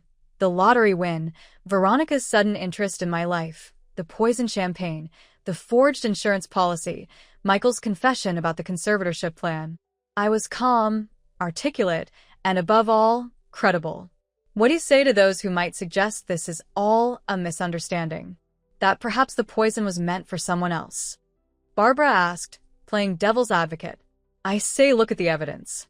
The life insurance policy, with my forged signature. The searches for untraceable poisons on Veronica's computer. The detailed notes about my daily routine. I leaned forward slightly. This was premeditated, and I believe it goes beyond just my daughter-in-law. Barbara's eyebrows rose. Are you suggesting others were involved? I'm suggesting that when millions of dollars are at stake, people show their true colors. The Blackwells present themselves as pillars of the community, but behind closed doors? They're a family drowning in debt, desperate to maintain their status. And suddenly, their son-in-law's mother wins $100 million. You do the math. It was a calculated risk, publicly implicating Richard and Judith without concrete proof. But I was done being the quiet, accommodating woman who let others control the narrative of her life. The interview aired as promised on the 6 o'clock news. By 7, my phone was ringing nonstop. By 8, the story had been picked up by national outlets. By 9, Hector was at my door, looking grim. "Richard Blackwell is threatening to sue you for defamation," he said without preamble. "His lawyer called mine 20 minutes after your interview aired." "Let him," I replied, surprisingly calm. "Discovery works both ways. If he sues me, we get to depose him, review his financial records, investigate his communications with Veronica before and after the poisoning." Hector's expression shifted from concern to admiration. "You've thought this through." "I've had plenty of time to think lately." The next morning, a hand-delivered envelope arrived at my door. Inside was a formal letter from Richard Blackwell's law firm, demanding a public retraction of my false and defamatory statements within 48 hours. I called Hector. They took the bait. "Are you sure you want to do this, Eleanor? A legal battle with the Blackwells will be ugly. They have resources, connections." "So do I now," I reminded him. "And unlike them, I'm not hiding anything." What I didn't tell Hector was that Caroline had been busy. Very busy. After Michael's revelation about the Blackwells' financial troubles, she had pulled strings with former colleagues, gaining access to information that wasn't exactly public. Bank records showing large withdrawals from Richard's accounts just days before my party. Phone records revealing dozens of calls between Richard and Veronica in the week leading up to the poisoning. And most damning of all, a private email from Richard to a colleague, lamenting his daughter's disastrous marriage to the son of a nobody and expressing hope that recent developments might finally benefit the family. Caroline brought these documents to me the day after I received Richard's threat. "This isn't exactly admissible in court," she warned, "but it's enough to keep investigating." I spread the papers across my kitchen table, examining the puzzle pieces of conspiracy. Richard was in on it from the beginning. "Looks that way. But Eleanor, there's something else." Caroline pulled out another document, a medical report. Judith's hospital records. The poison she ingested? It wasn't just ricin. I looked up sharply. "What do you mean?" "The toxicology report shows traces of another compound. Something the ER doctors almost missed because they were focused on the ricin symptoms." "What compound?" "A powerful sedative. One that wouldn't have killed you, but would have made you extremely suggestible. Easy to manipulate." The implications hit me like a physical blow. They weren't just trying to kill me. They had a backup plan. If the ricin failed, they would have had you sign documents while drugged, Caroline finished. "Probably transferring control of your assets before the poison took full effect." I felt sick. So, even Judith was part of it. She wasn't just an innocent victim who drank from the wrong glass. No. The sedative was in her system before she ever arrived at your party. She took it willingly, probably expecting to play her part in whatever they had planned. The betrayal went deeper than I had imagined. An entire family conspiring against me, planning multiple scenarios to strip me of my fortune and my life. The doorbell rang, startling us both. Marcus, who had been reviewing the security footage from the night of the party, went to answer it. "Mrs. Mason?" A young man in a delivery uniform stood on my porch, holding a large floral arrangement. "Delivery for you." Marcus intercepted the flowers, bringing them inside only after thoroughly checking for anything suspicious. The arrangement was elaborate, white lilies and roses, elegant and expensive. The card read simply, "Thinking of you during this difficult time. A friend." No signature. No clue to the sender. "Throw them out," I said immediately. Caroline stopped Marcus before he could comply. "Wait. "Let me see those." She examined the flowers carefully, then the vase they sat in. "Eleanor, look at this." She pointed to a tiny device nestled among the stems, so small I would never have noticed it without her trained eye. "What is that?" "A listening device. Professional grade." She looked grim. Someone wants to hear what you're saying, who you're talking to. The Blackwells, I whispered. Most likely. But we can use this. Caroline's eyes gleamed with the same strategic light I'd seen when we plotted debate team strategies in college. Feed them false information. Make them think you're vulnerable. While we gather real evidence against them. I finished, catching her drift. For the next 3 days, we put on a performance for the hidden microphone. I made tearful phone calls expressing fear about the upcoming trial. I confided to Caroline that I was considering dropping the charges against Veronica, that the stress was becoming too much. I even staged a conversation with Hector about missing documents related to the foundation. Meanwhile, Caroline's investigation continued. She followed money trails, interviewed staff from the Blackwell household, and dug into Richard's law firm's client list. What emerged was a picture of a family in financial freefall, desperate to maintain appearances at any cost. On the 4th day, Caroline burst into my kitchen, her expression triumphant. We got them. I found the smoking gun. She placed a thumb drive on the table. Emails between Richard and Veronica, dating back to the day after your lottery win was announced. They weren't just conspiring after the fact, they planned the whole thing together from the beginning. I stared at the small device. How did you get these? Better you don't know. But they're real, and they're damning. She inserted the drive into her laptop, pulling up an email chain. Look at this one, sent 2 days before your party. The message was brief, but unmistakable. Veronica, all arrangements are in place. Jay knows her role. Remember, if Plan A fails, move immediately to Plan B. The documents are prepared and require only a signature. The powder dissolves completely in champagne with no taste. 1 glass is sufficient.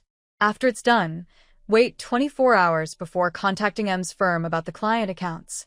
Everything must appear normal. My hands trembled as I read. Plan A was the ricin. Plan B was the sedative and forced signatures. Exactly. And look at this one. Sent the morning after the party. Disaster. Jay in hospital. He knows something. Destroy all evidence immediately. Lawyer up. Say nothing to M until we assess his loyalty. R to handle press narrative. Stay calm and deny everything. Remember our contingency. Contingency? I looked up. What contingency? Caroline shook her head. I don't know. But whatever it is, it's still in play. The last email was sent yesterday. My blood ran cold. What did it say? Just 4 words. Proceed with final option. We stared at each other, the implications hanging heavy in the air. We need to take this to the police, I said. Now. Already called them. Detective Barnes is on his way. Caroline closed the laptop. But Eleanor, we need to be careful. If this final option is what I think it is. They're going to try again, I finished. One last attempt to either silence me or get control of my money. The detective arrived within the hour, reviewing the emails with professional detachment. This is compelling evidence, Mrs. Mason. Enough for search warrants, certainly. Possibly enough for additional arrests. Richard and Judith Blackwell need to be in custody today, Caroline insisted. These emails show they're planning something imminent. Detective Barnes nodded. I'll request the warrants immediately. In the meantime, I'm assigning an officer to your house. 24/7 protection until all parties are in custody. After he left, Marcus conducted another sweep of the house, finding 2 more listening devices, one in my bedroom lamp, another in the living room telephone. They've been busy, he observed grimly. Professional work, too. Not something amateurs could plant. Richard has connections, I said. Former clients in security, law enforcement. People who owe him favors. That night, I sat alone in my kitchen long after Caroline and Marcus had gone to bed, the events of the past weeks playing through my mind on endless loop. How had my life come to this? One moment, I was a widow working part-time at the library. The next, I was at the center of a conspiracy involving attempted murder, poisoning, and fraud. The lottery money had changed everything, but not in the way I'd expected. It hadn't brought happiness or security.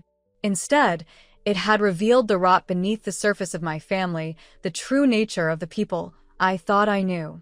A soft noise from the backyard interrupted my thoughts. I froze, listening. There it was again, a faint rustling, too deliberate to be the wind. I reached for the panic button around my neck, but stopped short of pressing it.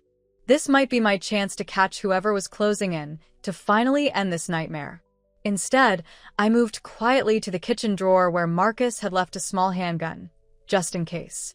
I'd never fired a weapon in my life, but the cool weight of it in my hand was oddly reassuring.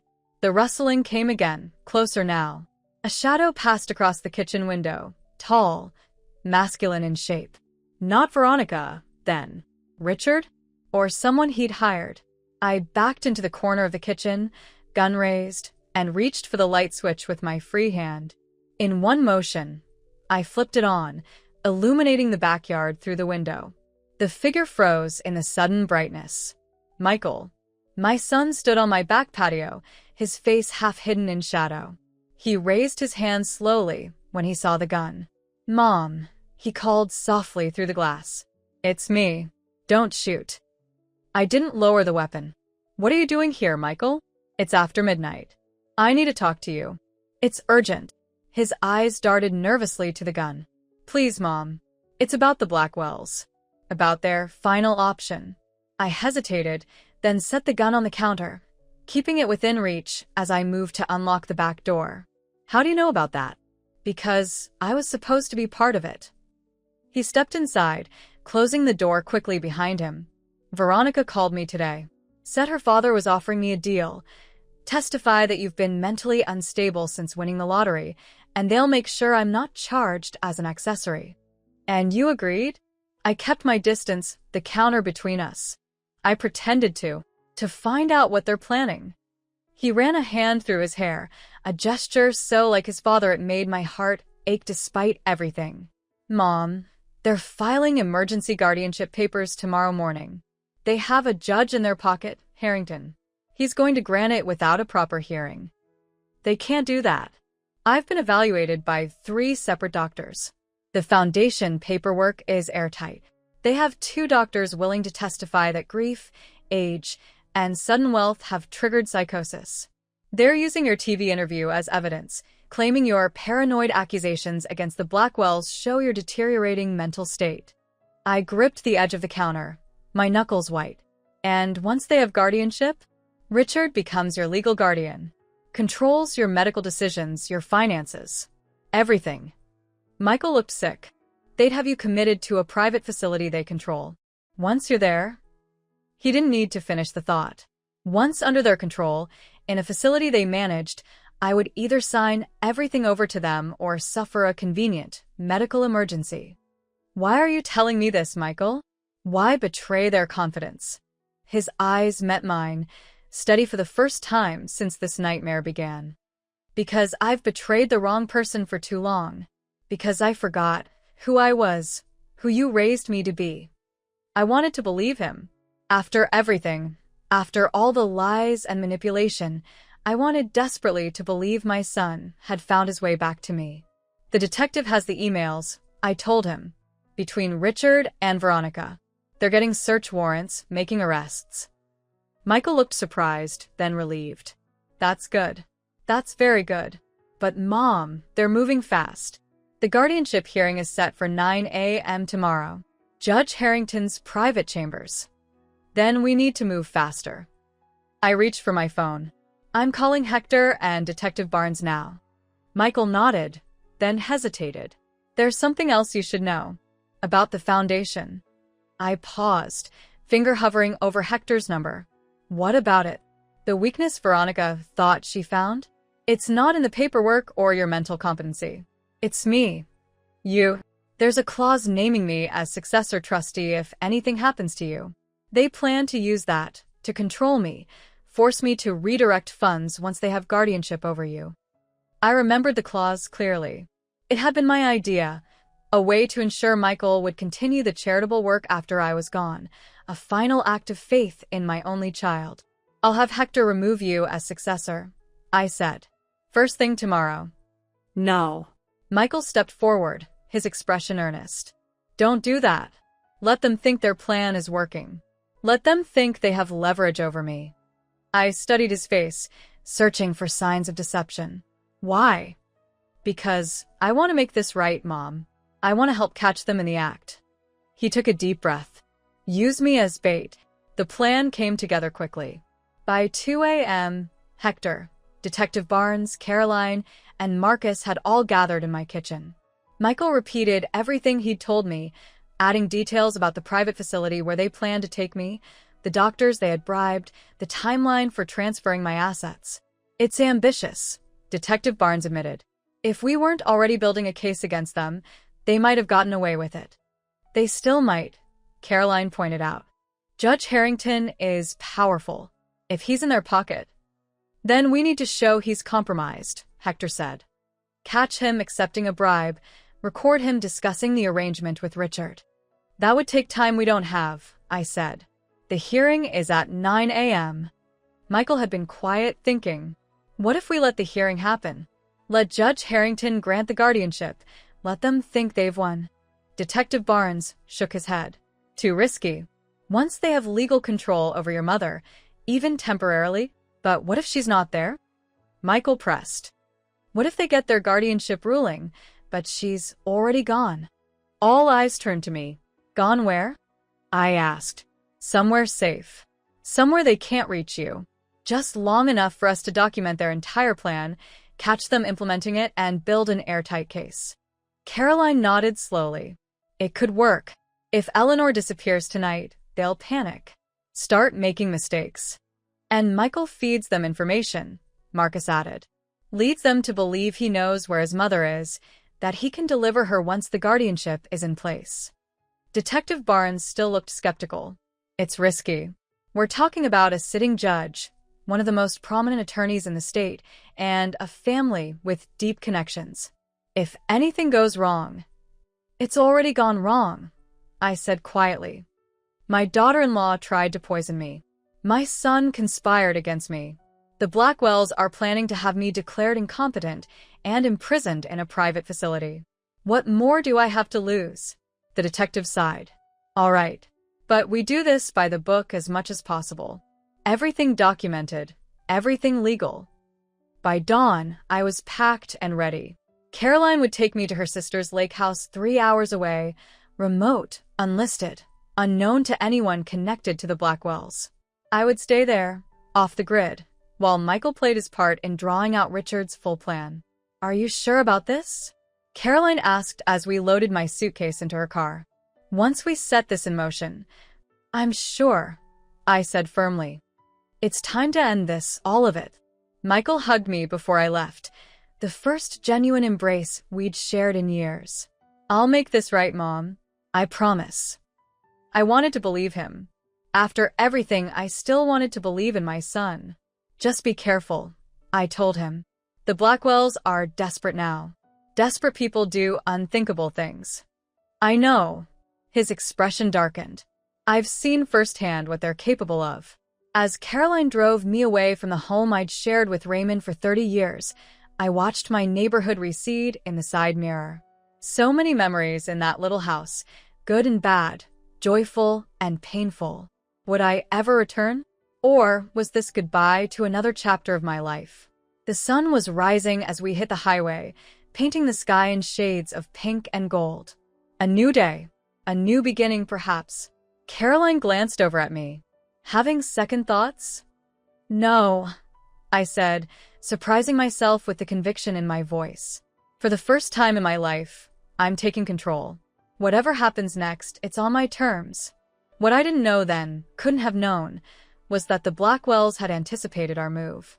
That even as we drove away, thinking ourselves clever and one step ahead, Richard Blackwell was implementing a contingency plan of his own. A plan that would put not just my fortune at risk, but my very life. The lake house was exactly as Caroline had described, rustic, remote, peaceful. Nestled among pine trees with a view of sparkling water, it was the kind of place Raymond and I had always talked about retiring to someday. Someday that never came. My sister only uses it in summer, Caroline explained as she unlocked the door. No internet, spotty cell service, and the nearest neighbor is 2 miles away. It's perfect, I said, breathing in the scent of pine and lake water. No one would think to look for me here. That's the idea. She handed me a burner phone. For emergencies only. I'm the only one with this number. We settled in, Caroline making coffee, while I unpacked my small suitcase. The plan was for her to return to town that afternoon, to be Michael's point of contact and help coordinate with Detective Barnes. I would stay at the lake house alone. Invisible, unreachable. Are you sure you'll be okay by yourself? Caroline asked as she prepared to leave. I can stay if you want. I'll be fine, I assured her. After everything that's happened, a little solitude sounds heavenly. After her car disappeared down the gravel drive, I sat on the lake house's small porch, watching the water ripple in the breeze. For the first time in weeks, I felt like I could breathe freely. No surveillance, no threats, no betrayal lurking around every corner. I must have dozed off in the porch chair, because the sound of a car engine jolted me awake. Immediately alert, I moved inside, peering cautiously through the window. A black SUV with tinted windows was approaching slowly up the drive. My heart raced. No one was supposed to know I was here. Caroline had only been gone a few hours, not enough time for her to have reached town, for the plan to have proceeded, for anyone to have tracked me here. I grabbed the burner phone, ducking into the back bedroom as I dialed Caroline's number. It rang 4 times before going to voicemail. Caroline, someone's here, I whispered urgently. A black SUV. I don't know how they found me, but the front door opened. I had locked it after Caroline left, a careless mistake that might now prove fatal. I looked around frantically for a weapon, finding nothing more threatening than a heavy flashlight. I gripped it tightly, backing into the bedroom's small closet just as footsteps entered the house. Mrs. Mason? A man's voice, unfamiliar. Eleanor Mason? Are you here? I held my breath, willing myself to be silent. Invisible. Check the back rooms. The voice instructed someone else. She's here somewhere. 2 sets of footsteps now, moving methodically through the small lake house. I pressed myself further into the closet, among hanging jackets and old fishing gear, the flashlight raised and ready. The bedroom door opened. Through a crack in the closet door, I could see a tall man in a dark suit, his back to me as he surveyed the room. He turned slightly, revealing a glimpse of his profile. Middle-aged, clean-shaven, professional-looking. Not a thug or obvious criminal, which made him all the more dangerous. Mrs. Mason, he called again, moving toward the bathroom. We know you're here. We're not going to hurt you. We just need to talk. The closet door was my only protection now, flimsy, inadequate. If he opened it, I would have seconds to react, to swing the flashlight, to run. But where would I run? The lake house was isolated, my car gone with Caroline. Even if I made it outside, where would I go? The man turned, his gaze sweeping the room one last time before landing on the closet. He took a step toward it, hand outstretched toward the doorknob. I gripped the flashlight tighter, preparing to fight for my life. The man was inches from the closet when a sound from the front of the house made him pause. What is it? He called to his companion. Another car coming up the drive, came the reply. The man hesitated, then stepped back from the closet. Keep looking. I'll check who it is. His footsteps receded. I allowed myself a shaky breath, my knuckles white around the flashlight. Who was coming now? Friend or foe? Another threat or potential salvation? I heard the front door open, voices in conversation. The unknown man and someone new. A woman's voice, familiar but not immediately placeable. Where is she? The woman demanded. We're still looking. The place isn't that big. She's here somewhere. She'd better be. This whole operation is falling apart. Michael is working with the police. Richard has been arrested. We need her signature on those documents now.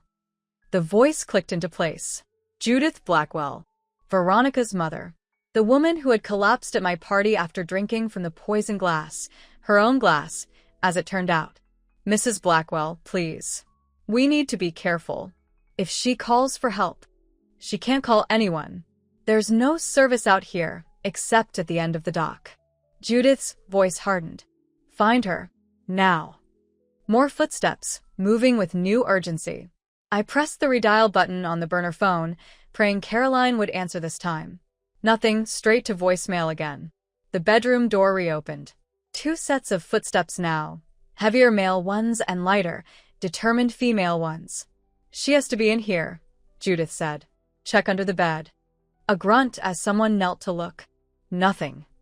The closet then. My heart stopped. This was it. No more hiding, no more running.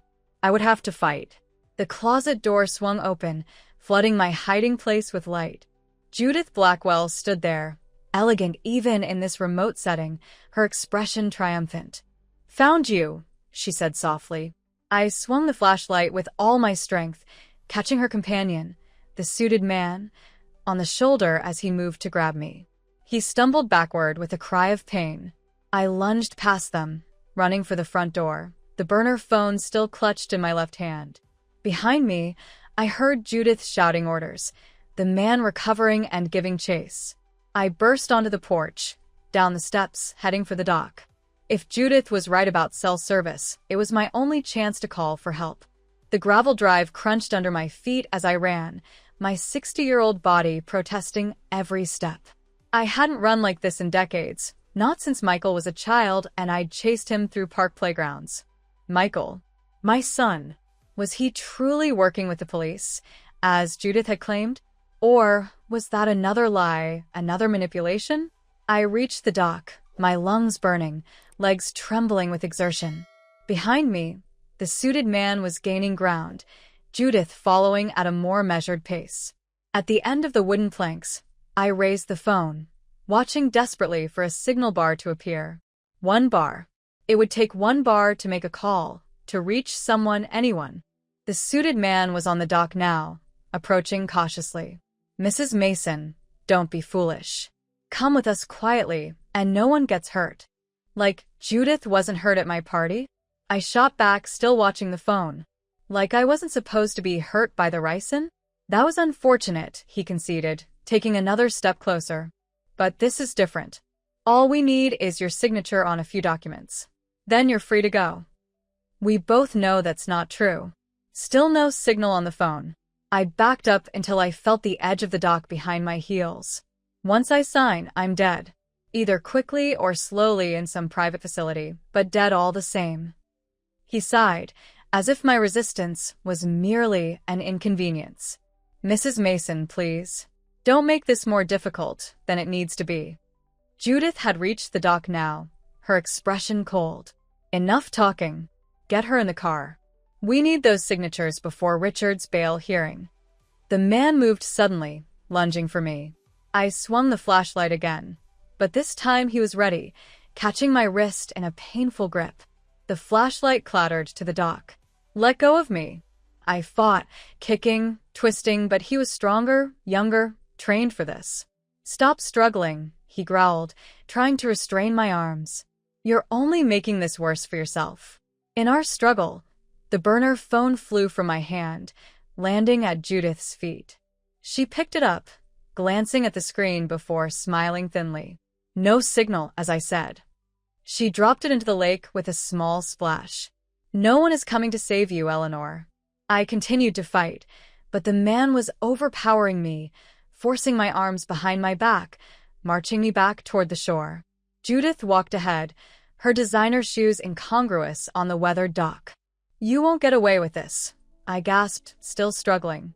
"Detective Barnes knows everything. The emails, the poison, the guardianship hearing." Judith turned, her smile chilling. "Detective Barnes has been suspended pending an internal investigation. Apparently, someone reported him for harassment, evidence tampering. Such a shame when good officers face false accusations." My blood ran cold. "You can't silence everyone. Caroline, Hector, Marcus, they all know the truth." "They know what Michael has told them," Judith corrected. "And Michael, well, let's just say his loyalty is in question. Has been for some time." We had reached the shore now, the man still restraining me as we approached the black SUV. The back door stood open, waiting. "Your son betrayed you once," Judith continued, her voice almost gentle. "Did you really think he wouldn't do it again? Money changes people, Eleanor. It reveals who they truly are. I thought of Michael's face as he had hugged me goodbye that morning, the regret in his eyes, the determination to make things right. Had it all been another act? Another betrayal? The man forced me toward the SUV. Inside, I could see a briefcase open on the seat, documents neatly arranged. Papers waiting for my signature. Just sign, Judith said, reading my gaze. Sign, and this can all be over quickly. Painlessly. Never, I spat. I'll die before I sign anything. Her expression hardened. That can be arranged. Just as the man was about to force me into the vehicle, the sound of an approaching car made us all turn. A cloud of dust rose from the gravel drive as a familiar sedan came into view. Caroline's car.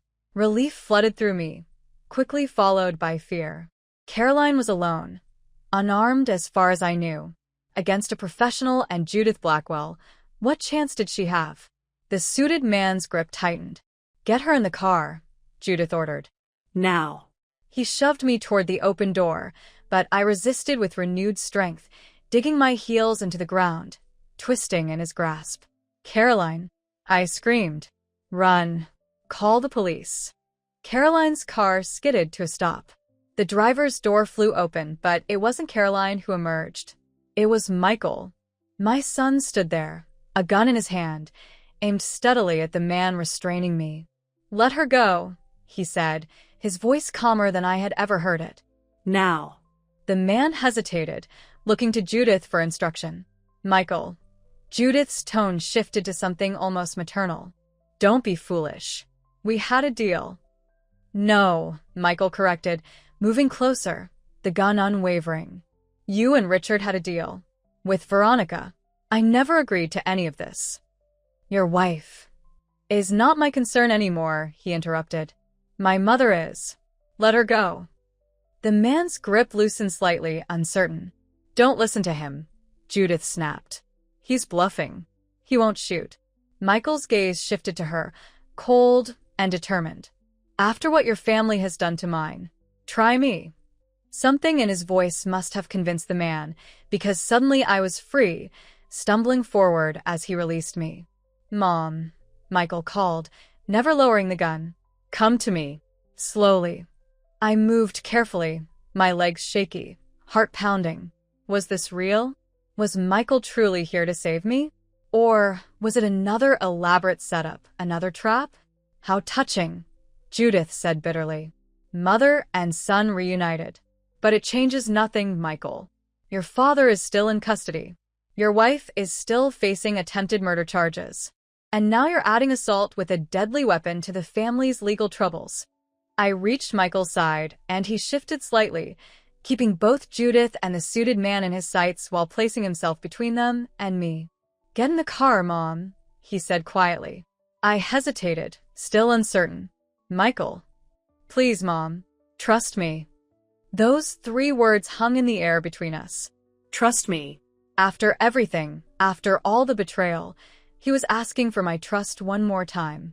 I looked into his eyes, Raymond's eyes, and saw something I recognized. The boy I had raised. The man he should have been all along. I got into the car. Michael backed toward it, the gun still trained on Judith and her accomplice. This is over, he told them. The police are on their way. Caroline called them before I left town. They know everything. Judith's perfect composure finally cracked. You stupid boy. You've ruined everything. Your future, your reputation, your inheritance. It's all gone now. Good, Michael said simply. I never deserved any of it. He slid into the driver's seat beside me, the gun now resting on his lap. Seatbelt, he reminded me, as if we were just going for a Sunday drive. I fastened it with trembling hands as he started the engine and began to reverse up the gravel drive. Judith and the suited man stood watching, their figures growing smaller in the side mirror. Are the police really coming? I asked when we reached the main road. Yes. Caroline arranged everything. They should be there in about 10 minutes. He glanced at me, then back at the road. I'm taking you to the police station in town. Detective Barnes is waiting for us. Judith said he was suspended. Michael shook his head. Another lie. He's fine. The district attorney is preparing charges against Richard, Judith, and Veronica as we speak. Conspiracy, attempted murder, fraud. And you? I couldn't help asking. Where do you stand in all this? His hands tightened on the steering wheel. I've made a full confession. Written statement, recorded testimony, everything. I'm cooperating completely. He swallowed hard. I'll probably still face charges. Lesser ones, but still.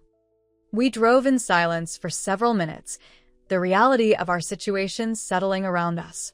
My son was taking me to safety, but he was also driving toward his own reckoning, his own punishment. Why did you come for me? I finally asked. You could have stayed out of it. Let the police handle it. Because you're my mother, he said simply. And because I couldn't let them hurt you again. Not when I had the power to stop it. The gun, is it real? A flicker of a smile crossed his face. No. It's a replica. Caroline's idea. Said it would be more intimidating than a flashlight. Despite everything, I found myself laughing, a small, tentative sound that grew until tears were streaming down my face. Michael joined in, his laughter tinged with the same relief, the same release of unbearable tension. For a moment, just a moment, we were mother and son again. Not victim and conspirator, not accuser and accused. Just family, laughing together after a shared ordeal. But as the town came into view, reality returned. The police station waited ahead. Statements to be given, charges to be filed. A legal process that would expose every betrayal, every lie, every scheme to the harsh light of justice. I'm sorry, Mom, Michael said softly as we approached the station. For everything. I know that doesn't begin to cover it, but I am so sorry. I looked at my son, this flawed, broken man who had nearly destroyed me, then risked everything to save me. The love I felt for him was complicated now, tangled with pain and betrayal, but it was still there. It had never truly left. I know, I said, reaching across to touch his hand briefly. I know you are. As we pulled into the police station parking lot, I saw Caroline waiting on the steps, Detective Barnes beside her. The moment of reckoning had arrived. For the Blackwells. For Veronica. For Michael. And for me. What I didn't realize, as we stepped out of the car and walked toward the future that awaited us, was that the most dangerous threat of all was still lurking in the shadows. Watching. Waiting. Planning. The final act of betrayal was yet to come. The next 3 weeks passed in a whirlwind of depositions, court appearances, and media frenzy. The arrest of Richard and Judith Blackwell sent shockwaves through Lakeside Grove. Pillars of the community for 3 generations, the Blackwells had cultivated an image of respectability and success that crumbled overnight. If you've been following my story from the beginning, hit subscribe now and comment below with your predictions on who might still be after my money. You won't believe the shocking twist coming next. Their downfall was spectacular and public. Richard was denied bail, deemed a flight risk due to the family's overseas properties and extensive connections.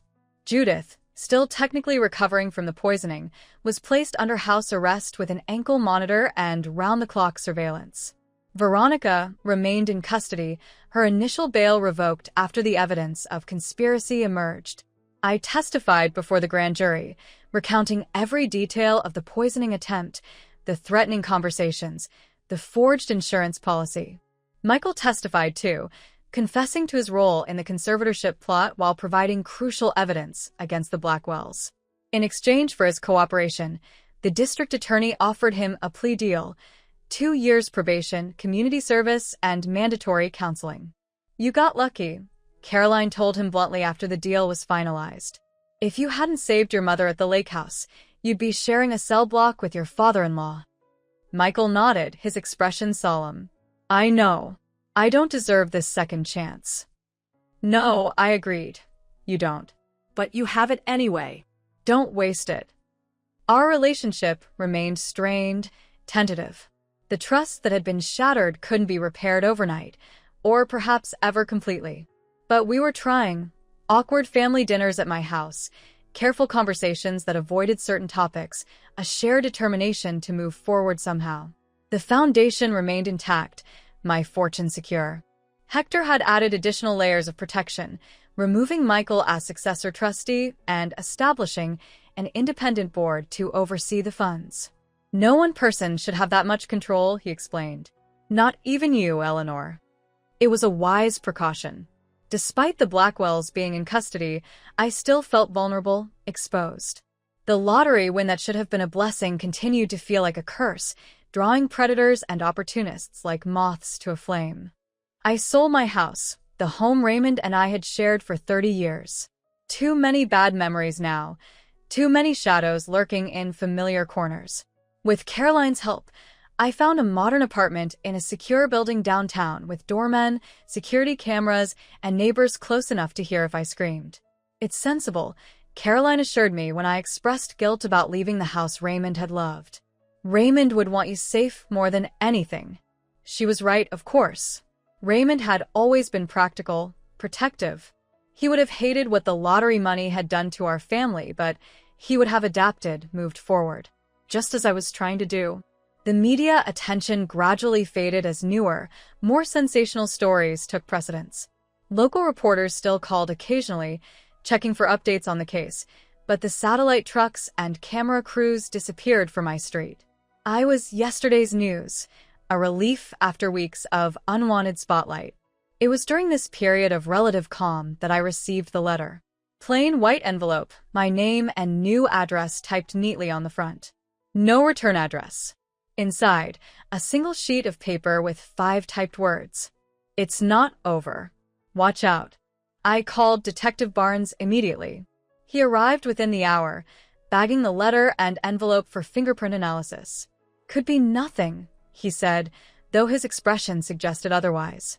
People get fixated on high-profile cases like yours. Could be a random threat from someone who read about you in the paper. Or it could be connected to the Blackwells, I countered. Someone working on their behalf. Possible, but unlikely. We're monitoring their communications, their visitors. Richard can't even make a phone call without us knowing about it. What about their extended family? Friends? Business associates? Detective Barnes sighed. Mrs. Mason, the Blackwells have connections throughout the state. We can't monitor everyone they've ever known or worked with. So what am I supposed to do? Just wait for whoever sent this to make their move. Increase your security. Vary your routines. Report anything suspicious, no matter how small. He hesitated. And maybe consider leaving town for a while. Until the trial is over. I shook my head firmly. I'm done running. This is my home. I've already lost my house, my sense of security, and my son's trustworthiness. I won't lose my community, too. After he left with the letter, I called Caroline and Marcus. They arrived together, grim-faced and practical as always. We need to consider everyone who might have a motive, Caroline said, pacing my new living room. Not just the Blackwells' direct connections. Like who? I asked. Like whoever might benefit if the Blackwells go down. Business rivals. Legal adversaries. People with old grudges. Marcus nodded. The threat might not be directed at you specifically. You might be collateral damage in someone else's vendetta against the Blackwells. It was a chilling thought that after everything, I might still be a pawn in a larger game I didn't understand. There's something else to consider, Caroline said carefully.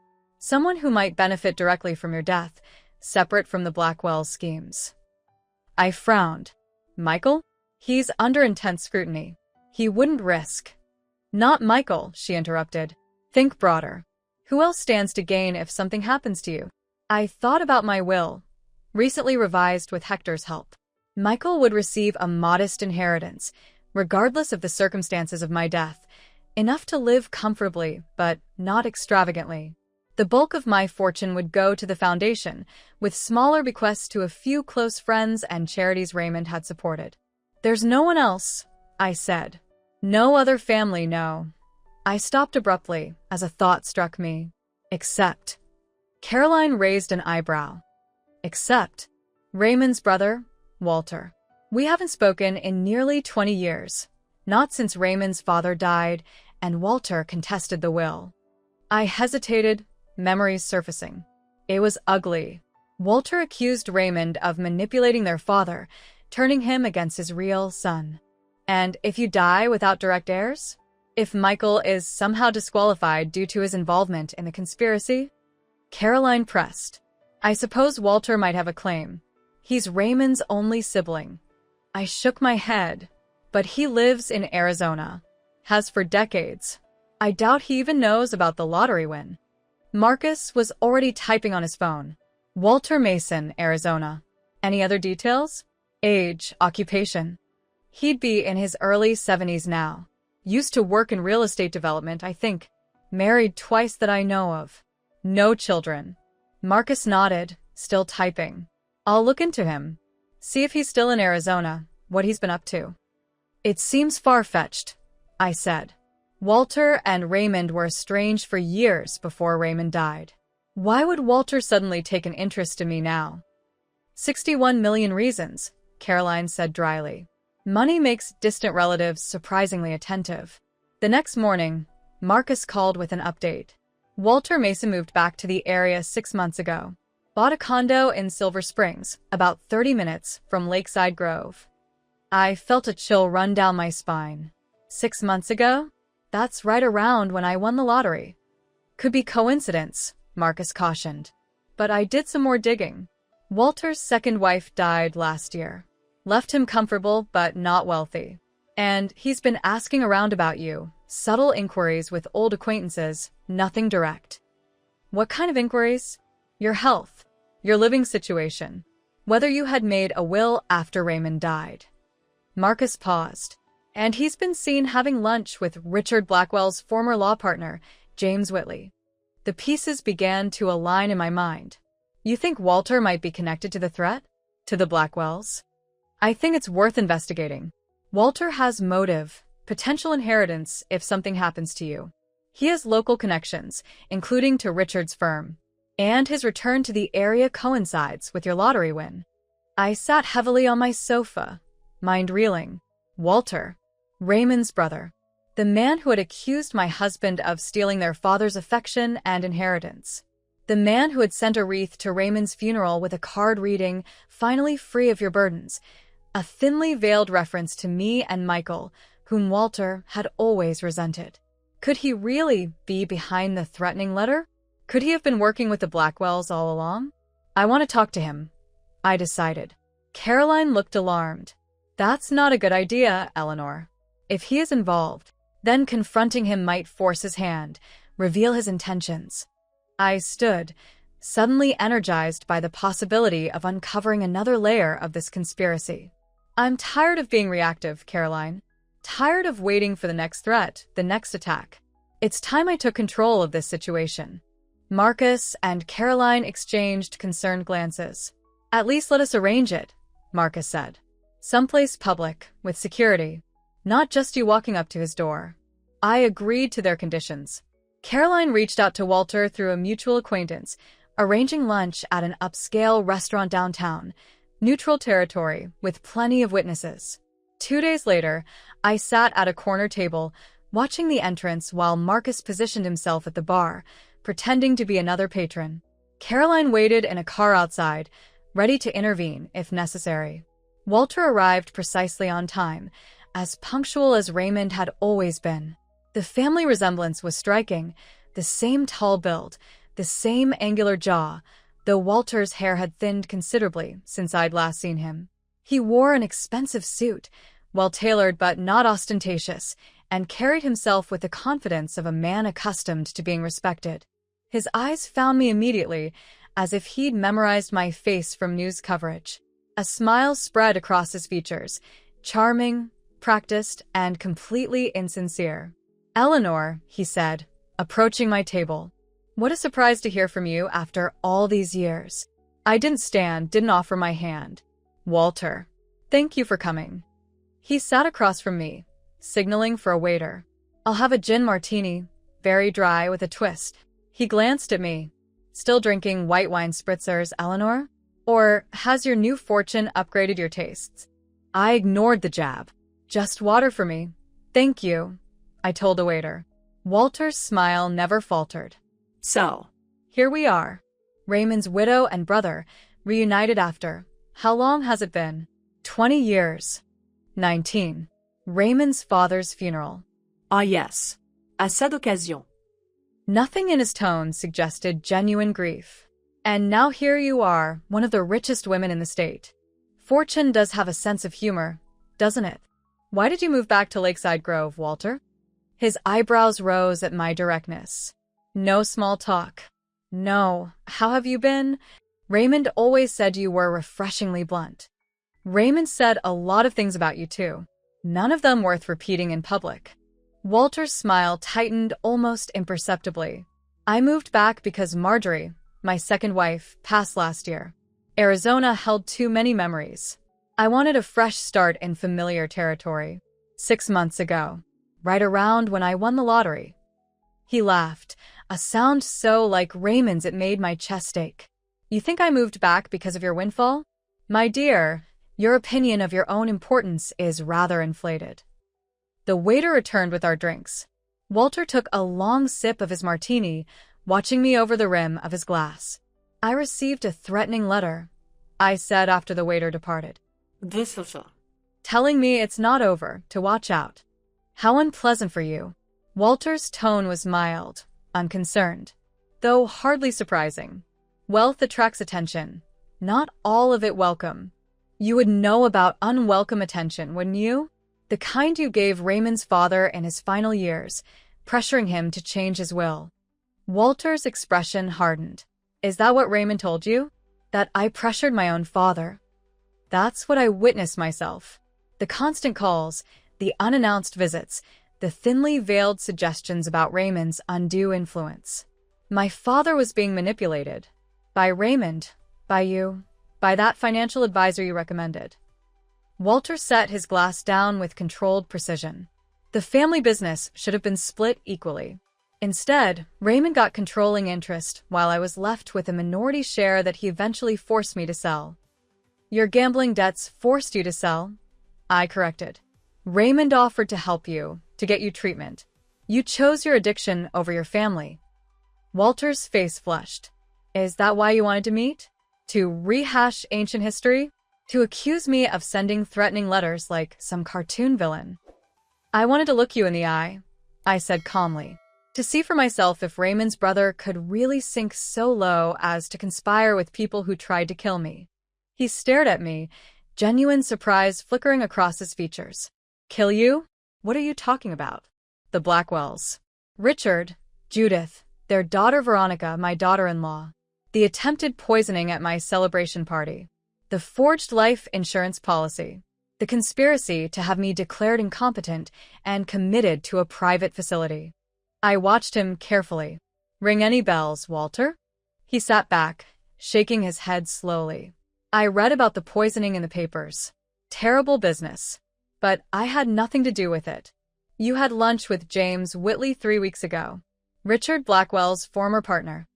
Walter's surprise shifted to wariness. You're having me followed? I'm protecting myself. Answer the question.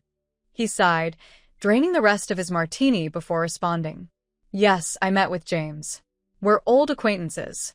I was looking for a local attorney to update my own will, given my return to the area and Marjorie's death. And your connection to the Blackwells? I've met Richard socially over the years. Country club events, charity functions. We're not friends, Eleanor. Barely acquaintances. I studied his face, searching for signs of deception. Walter had always been a good liar, smooth, convincing, with just the right touch of indignation when challenged. Raymond had fallen for his brother's performances for years before finally seeing through them. If you had nothing to do with the Blackwell's plot, then why have you been asking about my health? My living situation? My will? Now it was Walter's turn to look surprised. Who told you that? It doesn't matter. Is it true? He hesitated, clearly calculating his response. I may have made some inquiries. Natural curiosity about a former sister-in-law who suddenly came into extraordinary wealth. Natural curiosity, I repeated flatly. About my will. About whether I'd updated it after Raymond died. Walter sighed, signaling for another martini. Eleanor, let me be frank. Yes, I was curious about your situation. Yes, I wondered if Raymond had made provisions for his brother in his will, and if those might carry over to yours. And yes, when I heard about your lottery win, I thought perhaps there might be some acknowledgement of Raymond's only living blood relative. You thought I might leave you money? I couldn't help the incredulous laugh that escaped me. After the way you treated Raymond? After you sent that disgusting wreath to his funeral? Walter had the grace to look momentarily ashamed. The wreath was ill-considered. I was angry, bitter. Raymond died without ever reconciling with me, without giving me the chance to explain, to make amends. You had 20 years to make amends while he was alive. You chose not to. People make mistakes, Eleanor. Surely you, of all people, understand that now. His gaze was pointed. Given your son's involvement in this conspiracy against you. The comparison stung, but I refused to show it. Michael is attempting to atone for his mistakes. He's cooperating with authorities, accepting the consequences of his actions. And I'm attempting to make peace with my past as well. Walter's second martini arrived, and he took a small sip. That's why I moved back. To revisit the place where Raymond and I grew up. To reconnect with old friends. To make what amends I can, even if it's too late for Raymond to hear them. His performance was good, earnest, slightly vulnerable, with just the right note of regret. But I'd had enough of performances, enough of masks hiding true intentions. If you sent that letter, Walter, or if you're working with someone who did, understand this. I will not be intimidated. I will not be manipulated. And I will use every resource at my disposal to protect myself and what's mine. Walter's expression hardened. I didn't send any letter, Eleanor. And I resent the accusation. Then we have nothing more to discuss. I stood, gathering my purse. Enjoy your martini. And your new condo in Silver Springs. He caught my wrist as I turned to leave. You were always so quick to judge, Eleanor. So certain of your moral superiority. Raymond might have been blind to it, but I never was. I pulled free from his grip. Don't contact me again, Walter. Don't ask about me. Don't inquire about my health or my will or anything else concerning me. We're not family. We never were. Marcus followed me out of the restaurant, keeping a discreet distance until we reached Caroline's waiting car. Well, she asked as I slid into the passenger seat. Is he our letter writer? I sighed, suddenly exhausted. I don't know.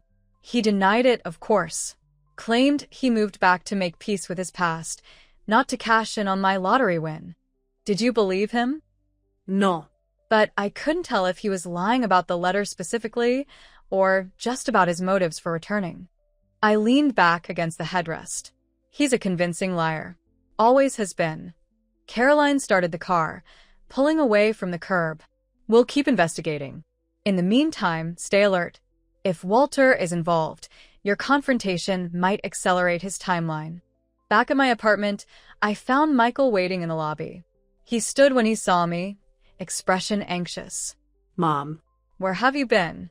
I've been calling for hours. I hadn't told him about the threatening letter or my meeting with Walter.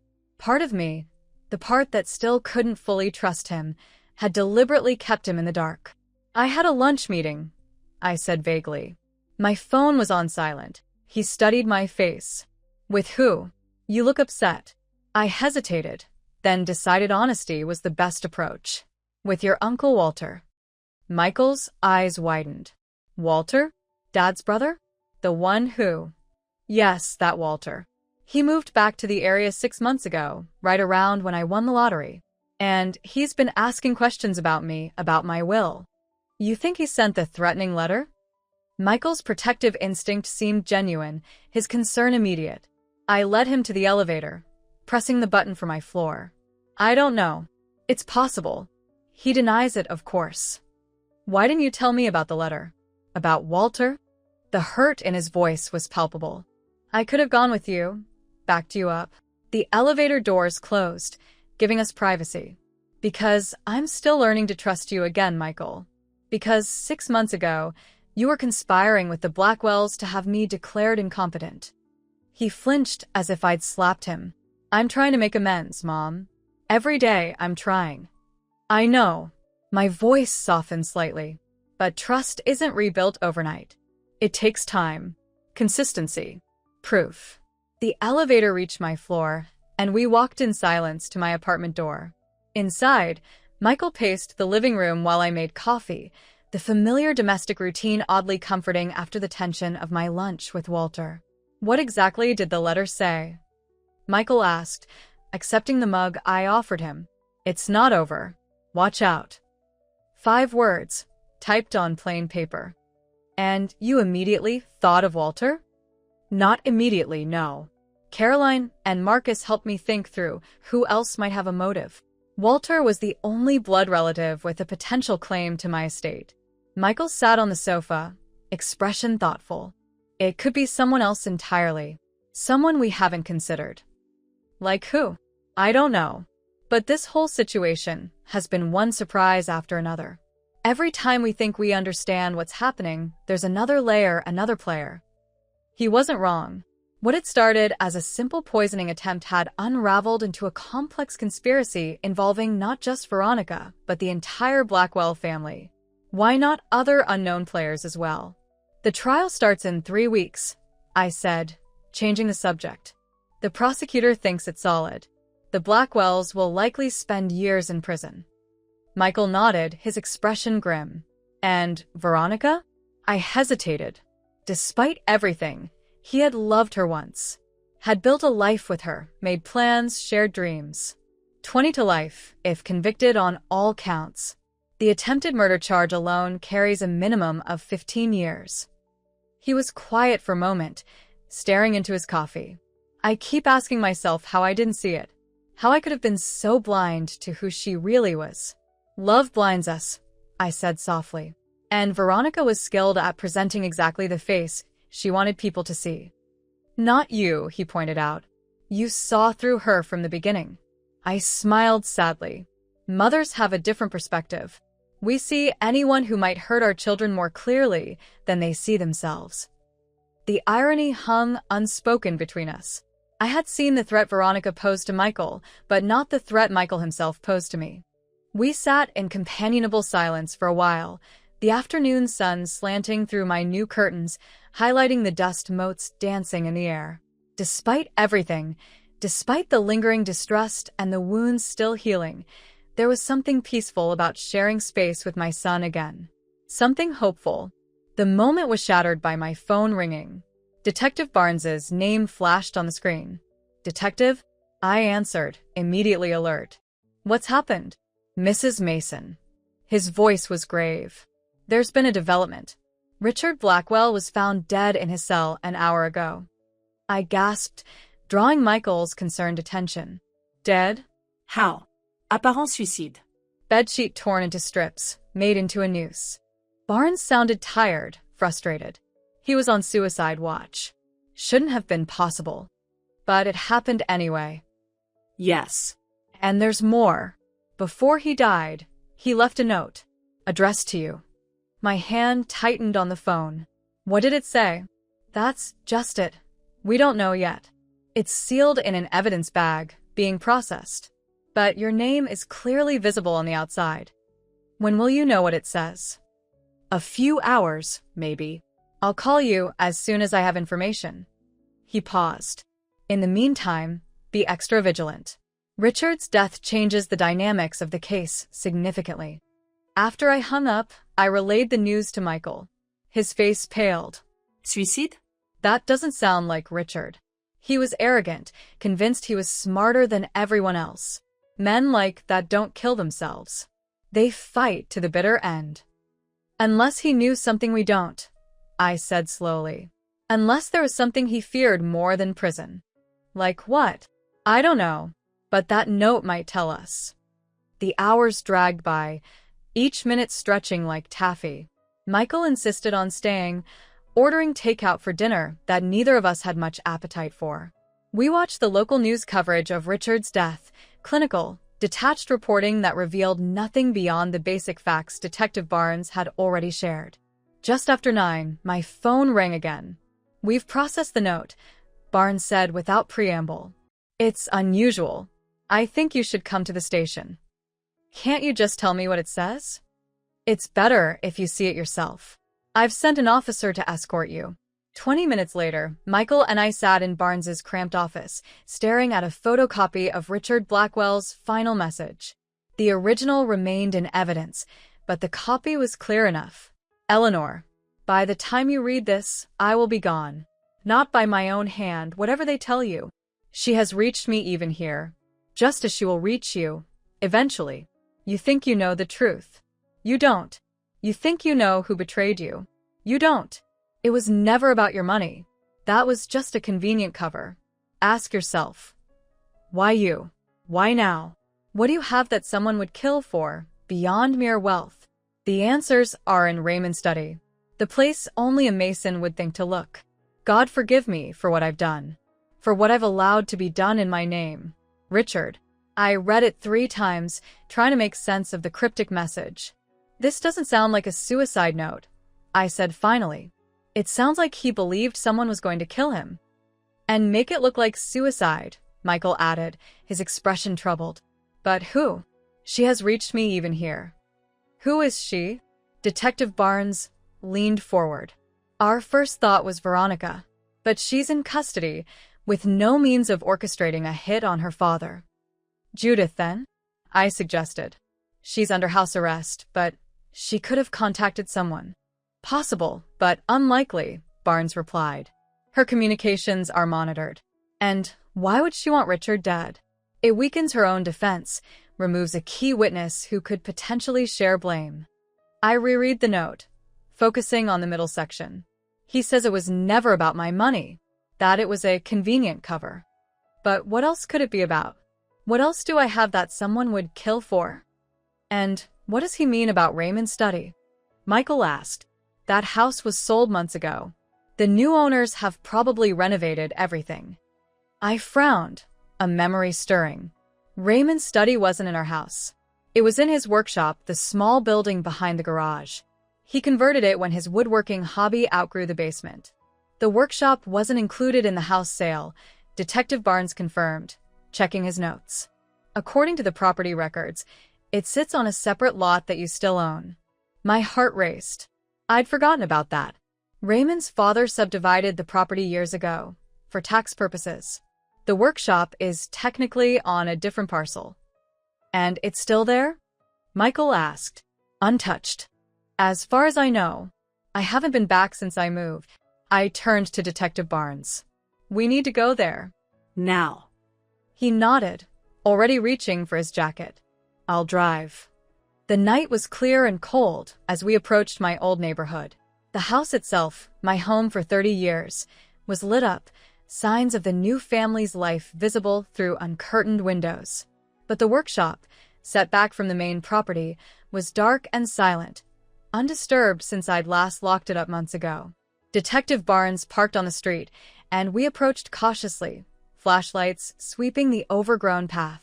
The small building looked exactly as I remembered it. Weathered clapboard siding, small windows, sturdy door with a heavy padlock. I have the key, I said, fumbling in my purse for the keyring I still carried out of habit. The padlock opened with a rusty squeal. Inside, the air was stale, thick with the smell of sawdust and the oil Raymond had used on his tools. Barnes's flashlight illuminated the main room. Workbenches along the walls, shelves of neatly organized supplies, the lathe Raymond had been so proud of. The study is through here, I said, leading them to a door at the back. Unlike the workshop, which was utilitarian and practical, Raymond's study had been his sanctuary. Bookshelves lined the walls, filled with volumes on everything from carpentry to classical literature. His old desk dominated the space, its surface still covered with papers, pens, the half-finished crossword puzzle he'd been working on before his final hospital admission. What are we looking for? Michael asked, his voice hushed in the stillness. I don't know, I admitted. Richard said the answers are here. Something only a Mason would think to look for. We began searching methodically. Barnes checking the bookshelves, Michael examining the desk drawers, me running my hands along the edges of picture frames, looking for hidden compartments or secret spaces. Nothing. After an hour of fruitless searching, we paused, frustrated and confused. This doesn't make sense, I said, sinking into Raymond's old desk chair. There's nothing here but dust and memories. My hand rested on the desk blotter, fingers drumming absently as I thought. The motion dislodged the edge of the blotter slightly, revealing a corner of paper underneath. Curious, I lifted the blotter completely. Beneath it lay a sealed envelope, yellowed with age, with a single word written in Raymond's distinctive handwriting. Contingency. With trembling fingers, I opened it, unfolding the pages inside. The first page was a letter, dated 15 years ago. My dearest Eleanor, if you're reading this, something has gone terribly wrong. I pray you never find this letter, that these precautions prove unnecessary. But if you have found it, then the past I thought I'd escaped has finally caught up with us. What I'm about to tell you will seem impossible, even insane. But every word is true, and your life may depend on believing it. I am not Raymond Mason. At least, I wasn't born with that name. I was born Robert Moretti, youngest son of Vincent Moretti, a name you may recognize from the newspapers of 30 years ago. My father was not the businessman I claimed, but the head of one of the most powerful crime families in the Eastern Seaboard. I left that life when I was 22, after witnessing my father order the execution of a family who had crossed him, including their children. I couldn't be part of that world anymore.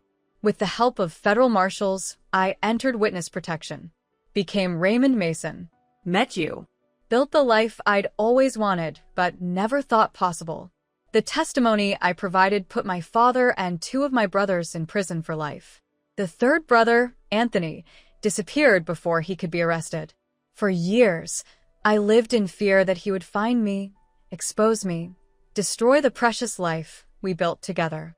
When no retribution came, I began to hope that perhaps Anthony had died, or at least forgotten his vendetta against the brother who betrayed the family. The marshals eventually declared the threat minimal, allowing me to live without active protection. But if you're reading this, I was wrong. Anthony, or his children, have found us. Found you. The second page contains information that may help identify who is targeting you. Names, dates, old photographs. The third page explains where I've hidden documents that could prove valuable or deadly in the wrong hands. I'm sorry, my love. Sorry for the lies. Sorry for the danger I've brought to your door. Know that every moment with you is real. Every smile, every touch, every shared dream. The love was always real. Forever yours, Raymond Robert. I stared at the letter, my world tilting on its axis. Raymond, my Raymond, the quiet, gentle man who had worked at the paper mill for 40 years, who had built birdhouses in his spare time and coached Michael's Little League team, had been born into a notorious crime family, had testified against his own blood, had lived his entire life with me under an assumed identity. Mom, Michael's voice seemed to come from far away. What is it? What does it say? Wordlessly, I handed him the letter, watching his expression change from confusion to shock as he read. This can't be real, he said finally. Dad wasn't, he couldn't have been. Let me see, Detective Barnes said, taking the letter when Michael finished. He read quickly, his professional demeanor giving way to astonishment. The Moretti family. They were major players in organized crime from the 60s through the 90s. Vincent Moretti's testimony from an unnamed family member was legendary in law enforcement circles, brought down not just the family business, but several allied organizations. And this Anthony, I said, my voice steadier than I felt. Raymond's, Robert's brother. He would be what in his 70s now? Barnes nodded. If he's still alive. But more likely we're dealing with the next generation. Anthony's children, seeking revenge for their uncle's betrayal. Michael had moved on to the second page, a list of names, dates, locations. These must be members of the extended Moretti family, he said. Cousins-in-laws, associates. His finger stopped at one name, his face draining of color. Oh my God. What? I moved to his side, following his gaze. There, in Raymond's neat handwriting, was a name that turned my blood to ice. Anthony Moretti – married Elena Blackwell, 1980 – daughter Judith, 1982. Judith, I whispered. Judith Blackwell is Anthony Moretti's daughter. Raymond's Robert's niece. Which makes Veronica his great-niece, Michael added, the implications sinking in. My wife was Dad's great-niece? We're related. Detective Barnes was already on his phone, barking orders to check on Judith Blackwell, to verify her background, to pull any information on the Moretti family connections. I sat heavily in Raymond's chair, the pieces falling into place with terrible clarity. The Blackwells' interest in me hadn't begun with my lottery win. They had known who Raymond really was all along. Judith had married Richard, had her daughter Veronica, built a respected life in Lakeside Grove, all while knowing that her uncle, the man who had destroyed her family, lived just across town. And when Veronica met Michael, was it coincidence? Or a carefully orchestrated step in a decades-long plan for revenge? The third page, I said suddenly, remembering Raymond's letter. He mentioned documents hidden somewhere. Michael turned to the final page, reading aloud.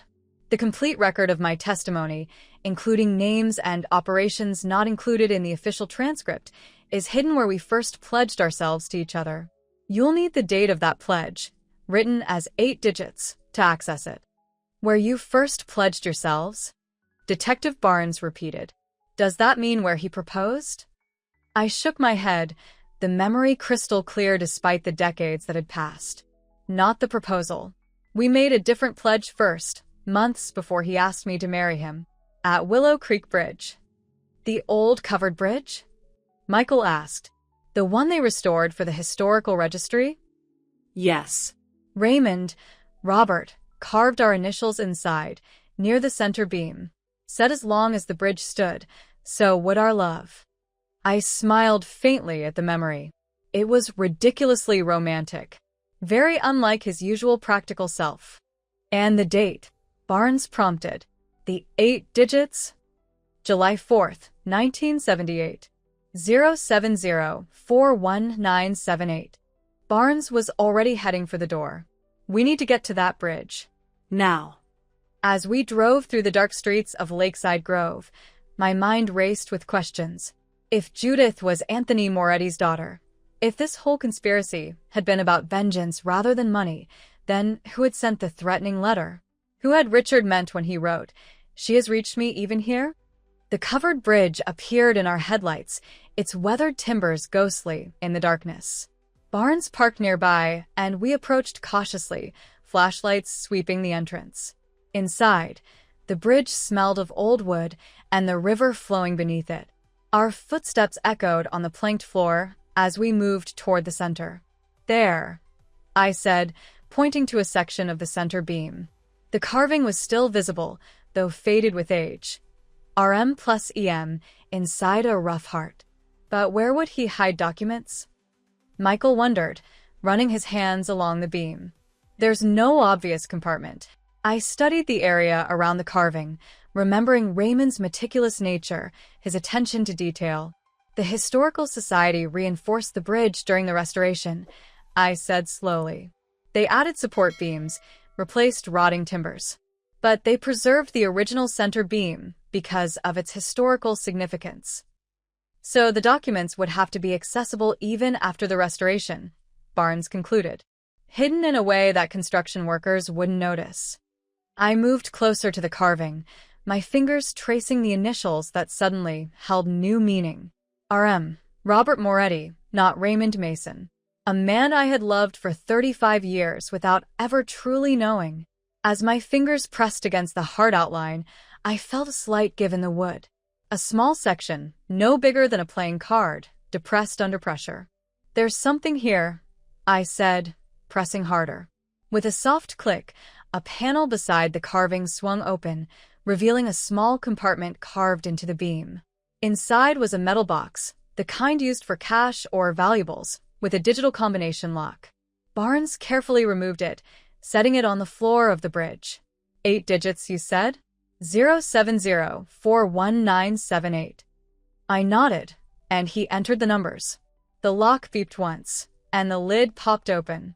Inside lay a thick manila envelope, sealed with tape that had yellowed with age. written across the front in Raymond's handwriting. Testimony of Robert Moretti, complete and unredacted. Barnes lifted the envelope reverently. This could contain information about criminal operations that have remained hidden for decades. Names of conspirators who were never identified. Crimes that were never solved. And the real reason the Blackwells, the Morettis, wanted me dead, I added. We returned to my apartment, where Barnes called his captain and arranged for secure transport of the envelope to FBI headquarters. This goes way beyond local jurisdiction, he explained. If Robert Moretti's testimony implicated people who were never charged, people who might still be active in organized crime, then the Blackwells, Judith and Veronica, might have been working on behalf of others, I finished. Powerful people with a vested interest in keeping these documents buried. Exactly. Which means you're still in danger, Mrs. Mason. Possibly more than before. After Barnes left with the documents, Michael and I sat in stunned silence, trying to process the impossible revelations of a night. Did you ever suspect? Michael finally asked. About Dad's past.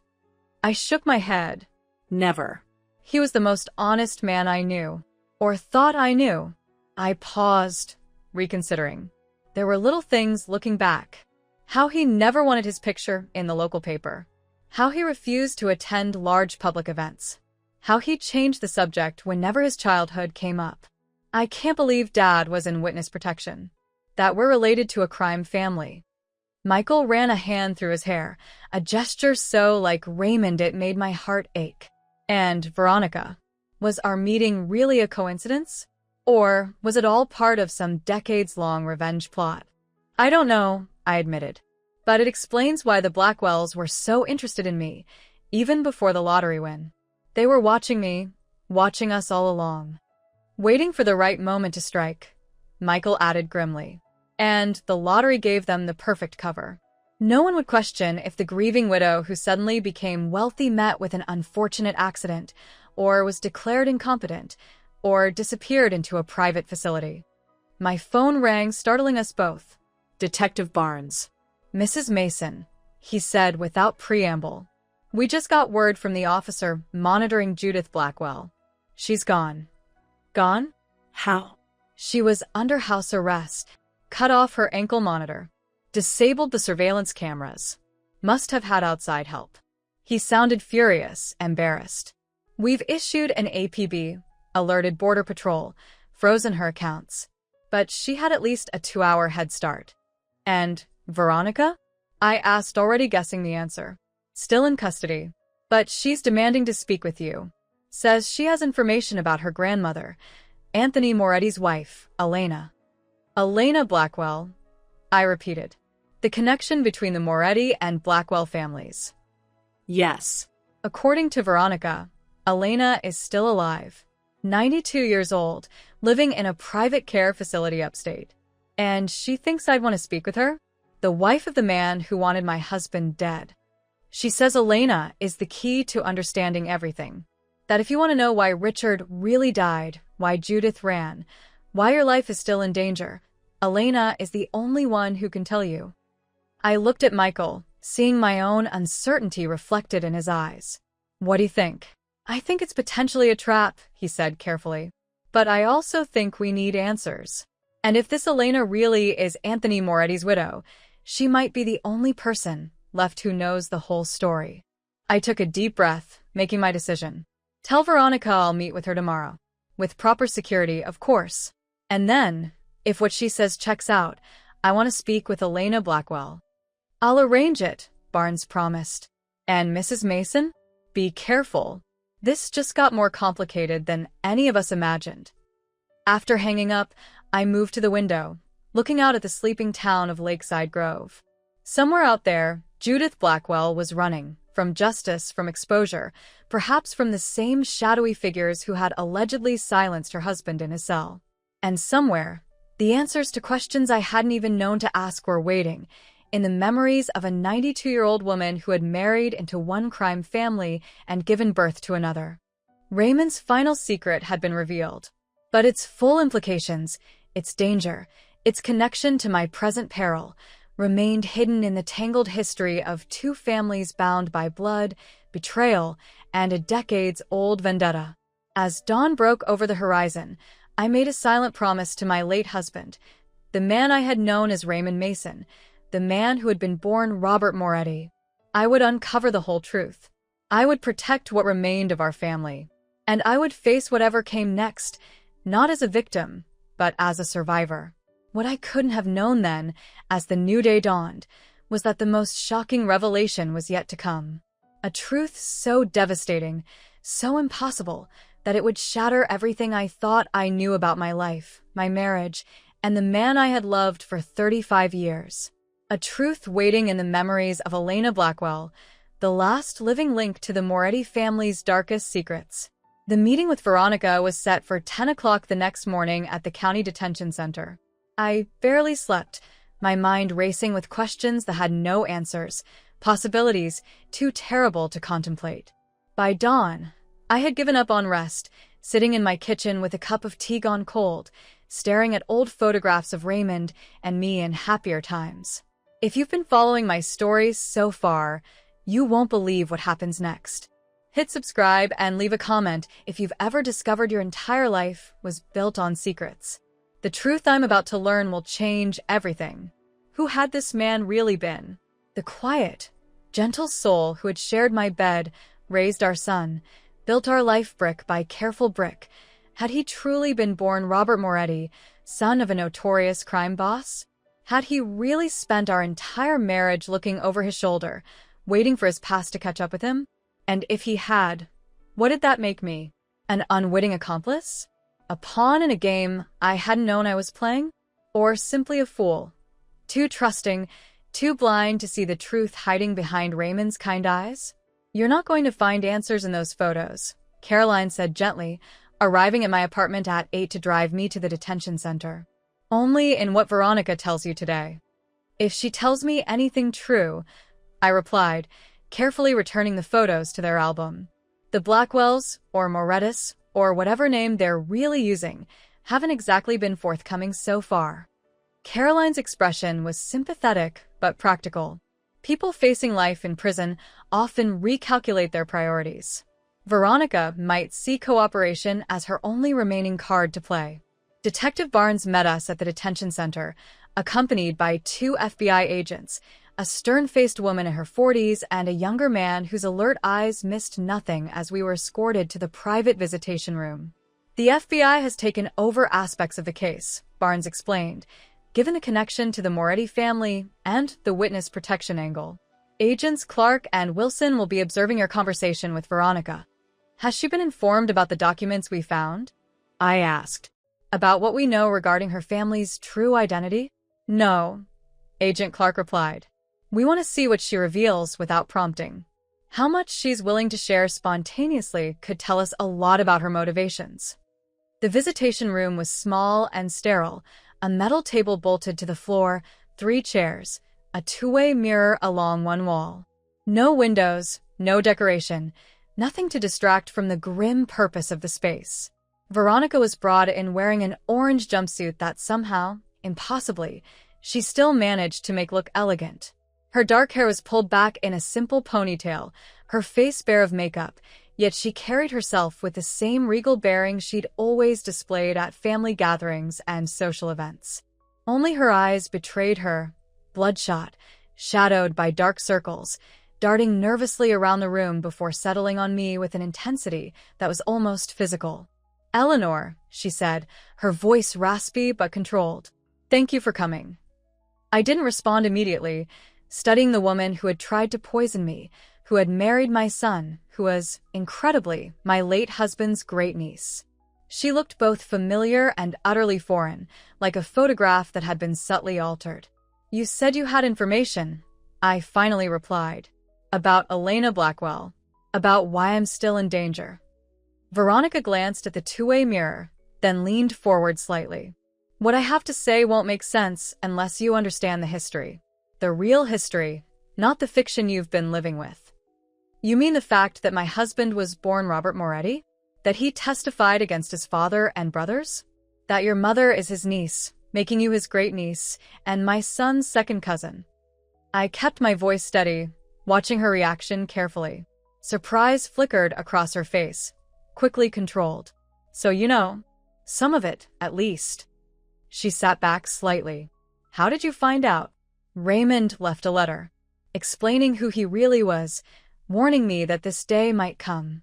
I didn't mention the hidden documents, the evidence now in FBI custody. What I don't understand is why.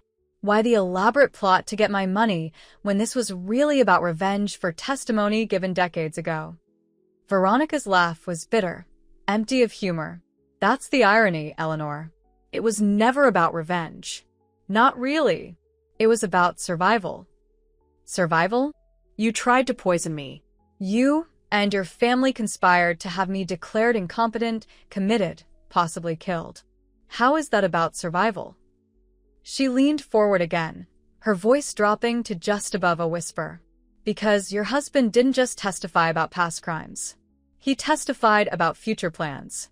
Operations that were set in motion before he betrayed the family, operations that continued in his absence, that are still active today. I frowned, trying to process this information. What kind of operations?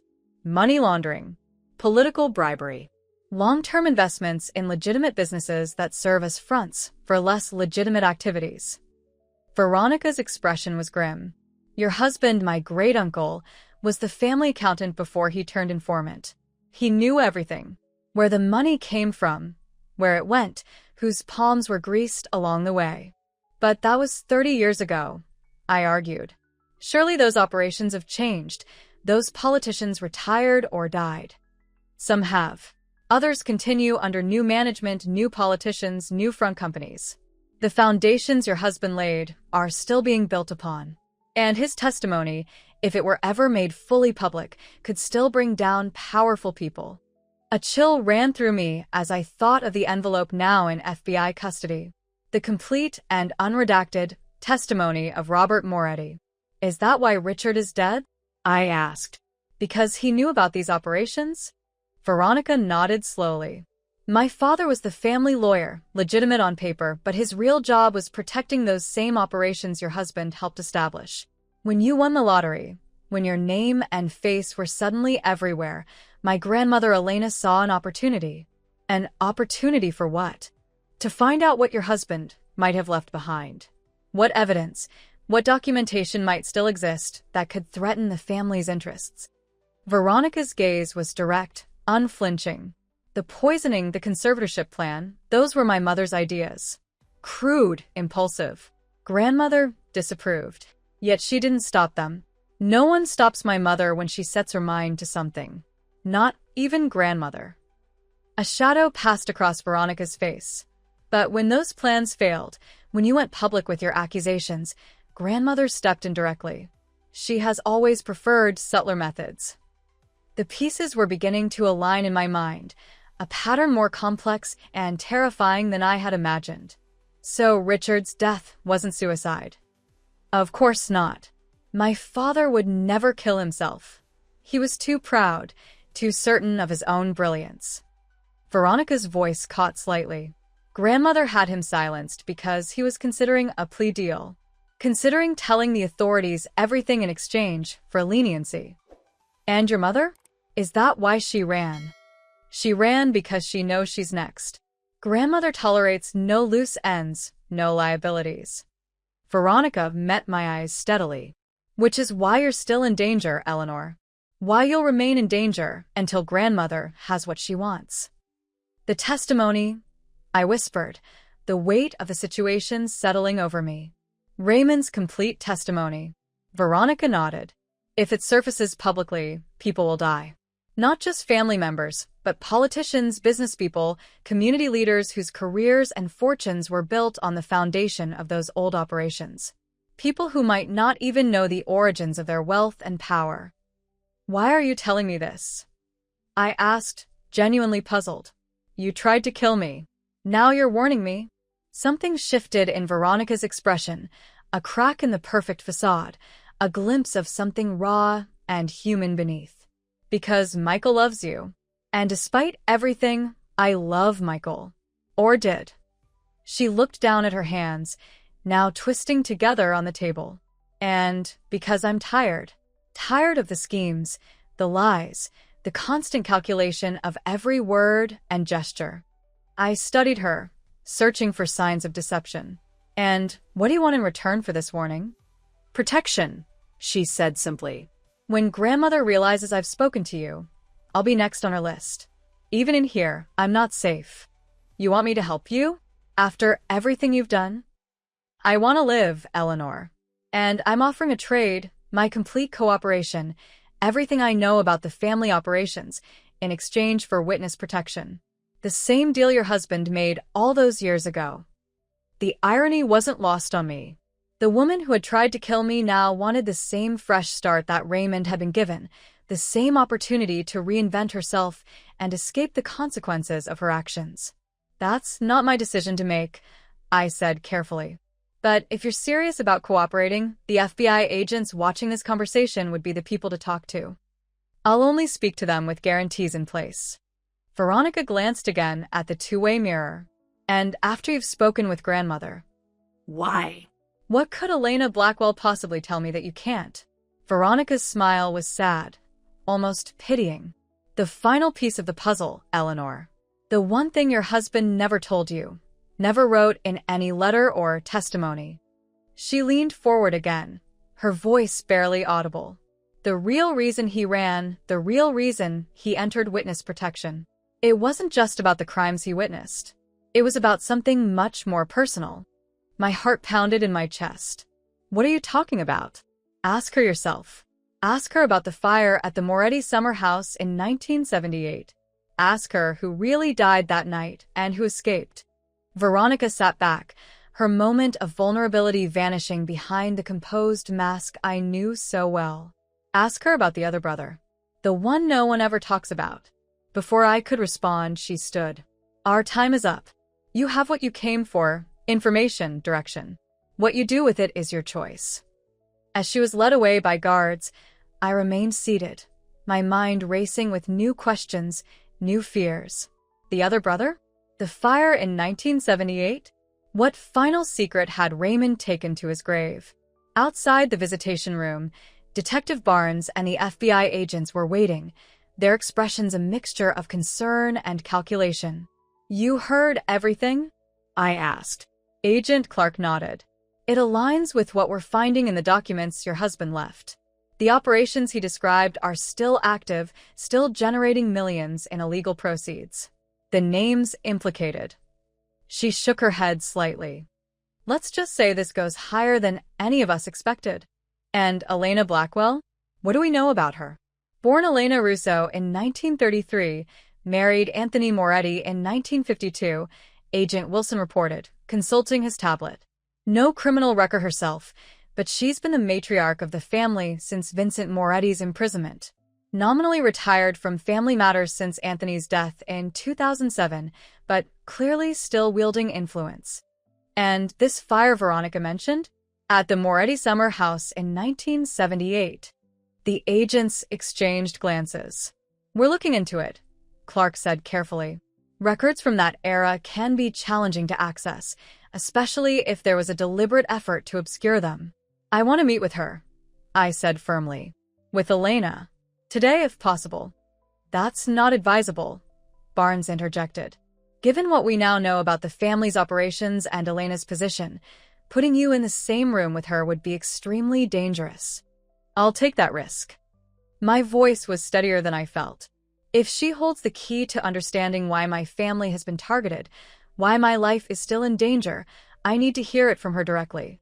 The FBI agents conferred quietly, then Clark turned back to me. We can arrange a controlled meeting at the care facility where she lives, with agents present. But Mrs. Mason, you need to understand, this woman is not just a frail, old lady. She's been the power behind one of the most sophisticated criminal enterprises in the region for decades. I understand, I assured her. Better than you might think. 3 hours later, I sat in the day room of Lakeside Pines, an exclusive care facility nestled in the foothills north of town. The room was tastefully decorated in muted blues and greens, with large windows overlooking a landscaped garden. Despite the pleasant surroundings, there was no disguising the purpose of the facility. The discreet security measures, the medical equipment partially hidden behind decorative screens, the staff's watchful eyes. Agent Clark sat beside me, posing as my niece.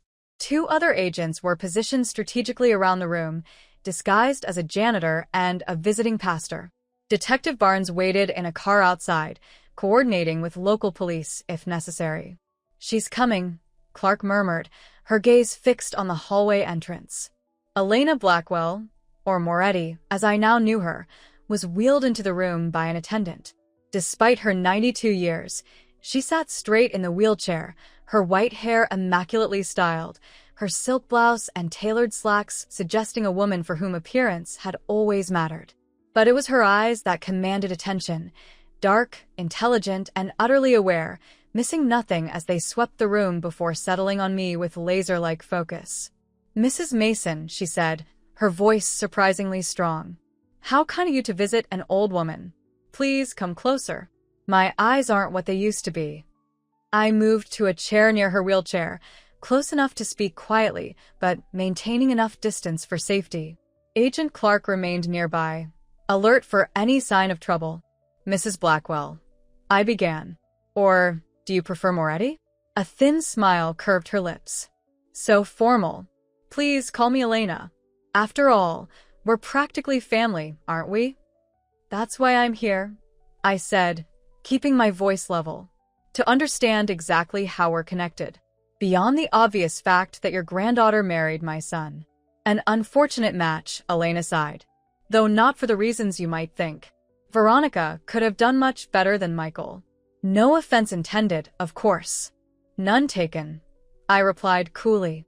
"Though I'd say Michael is fortunate to have escaped a wife who tried to poison his mother." Elena waved a gnarled hand dismissively. "Judith's idea. Always so dramatic, my daughter. No satelti, no patience. Unlike her father. Anthony Moretti, your husband." "Yes." Something softened in her expression. A complicated man, but a devoted husband and father. He never forgave his brother for betraying the family. "Robert," I said, the name still strange on my tongue. "My husband. Is that what you believe?" Elena's dark eyes gleamed with something that might have been amusement or malice. "That you were married to Robert Moretti?" A chill ran through me. "What do you mean?" "Raymond, my husband, left a letter explaining his true identity." "Did he now? How convenient." Elena's smile deepened. "And did this letter mention the fire at our summer house in 1978? Did it explain who really died that night?" I glanced at Agent Clark, who gave a nearly imperceptible nod. We were following the thread Veronica had suggested, hoping it would lead to the truth. "No," I admitted. "The letter didn't mention any fire." Elena settled back in her wheelchair, arranging her hands in her lap like a queen preparing to hold court. "Then let me tell you a story, Eleanor. A story about 3 brothers, Vincent Jr., Anthony, and Robert Moretti, sons of Vincent Moretti Sr., raised in the family business, each with his assigned role." She paused, as if savoring the moment, the power of holding knowledge others desperately sought. Vincent Jr. was the eldest, the heir apparent. Brutal, efficient, utterly loyal to his father. Anthony was the middle son, the diplomat, the one who could move between the criminal world and legitimate society with ease. And Robert, the youngest. Her gaze sharpened on me. Robert was the accountant, the numbers man, brilliant with figures, meticulous in his record-keeping. The perfect bookkeeper for a criminal empire. "I know all this," I said, impatience creeping into my voice. Raymond, Robert, explained his role in the family in his letter. "Patience, my dear." Elena's tone was indulgent, as if speaking to a child. "I'm setting the stage for you. Now, these 3 brothers were close, despite their different temperaments. They trusted each other implicitly, shared secrets no one else knew, protected each other from their father's wrath when necessary." She glanced out the window, her expression distant, lost in memories. "But there was another brother, not by blood, but by choice. a young man who grew up alongside the Moretti boys, who became Vincent Sr.'s protege, who was treated in many ways like another son. Who? I asked, though a terrible suspicion was already forming in my mind. His name was Raymond Mason, Elena said softly. An orphan taken in by the Moretti family as a teenager, raised in their household, trained in their ways. He and Robert were especially close, same age, same interests, almost like twins in how they understood each other. The room seemed to tilt around me, the implications of her words sinking in like stones dropped in still water. That's not possible, I whispered. Raymond was Robert. He changed his identity when he entered witness protection.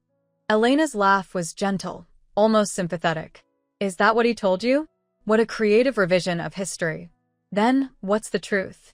I demanded, my hands gripping the arms of my chair to steady myself. The truth is that in 1978, both Robert Moretti and Raymond Mason were planning to leave the family. They had seen too much, participated in too many crimes that haunted their consciences. They had evidence, Robert's meticulous records, that could send Vincent Sr. and his older sons to prison for life. She paused, watching my reaction with clinical interest. They planned their escape carefully. A weekend at the family summer house by the lake, a carefully staged fire, 2 bodies that would be burned beyond recognition. With their deaths confirmed, they would be free to testify, then disappear into new lives far from the family's reach. My mouth was dry, my heart pounding. What went wrong? Vincent Jr. discovered their plan. He and Anthony went to the summer house to confront the traitors. There was a struggle. A real fire broke out. Elena's voice remained steady, emotionless. When it was over, 3 men were dead, Vincent Jr., Robert Moretti, and Raymond Mason. The world stopped. Time suspended. I couldn't breathe, couldn't think, couldn't process what she was telling me. That's not possible, I repeated, my voice a thread of sound. Raymond lived. We married. We had a son.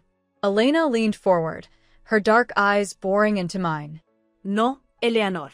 You married Anthony Moretti, the middle brother, the only one who survived the fire that night. The truth crashed over me like a physical blow. Anthony. Not Robert, not Raymond, but Anthony, the brother who had supposedly been hunting for Robert all these years.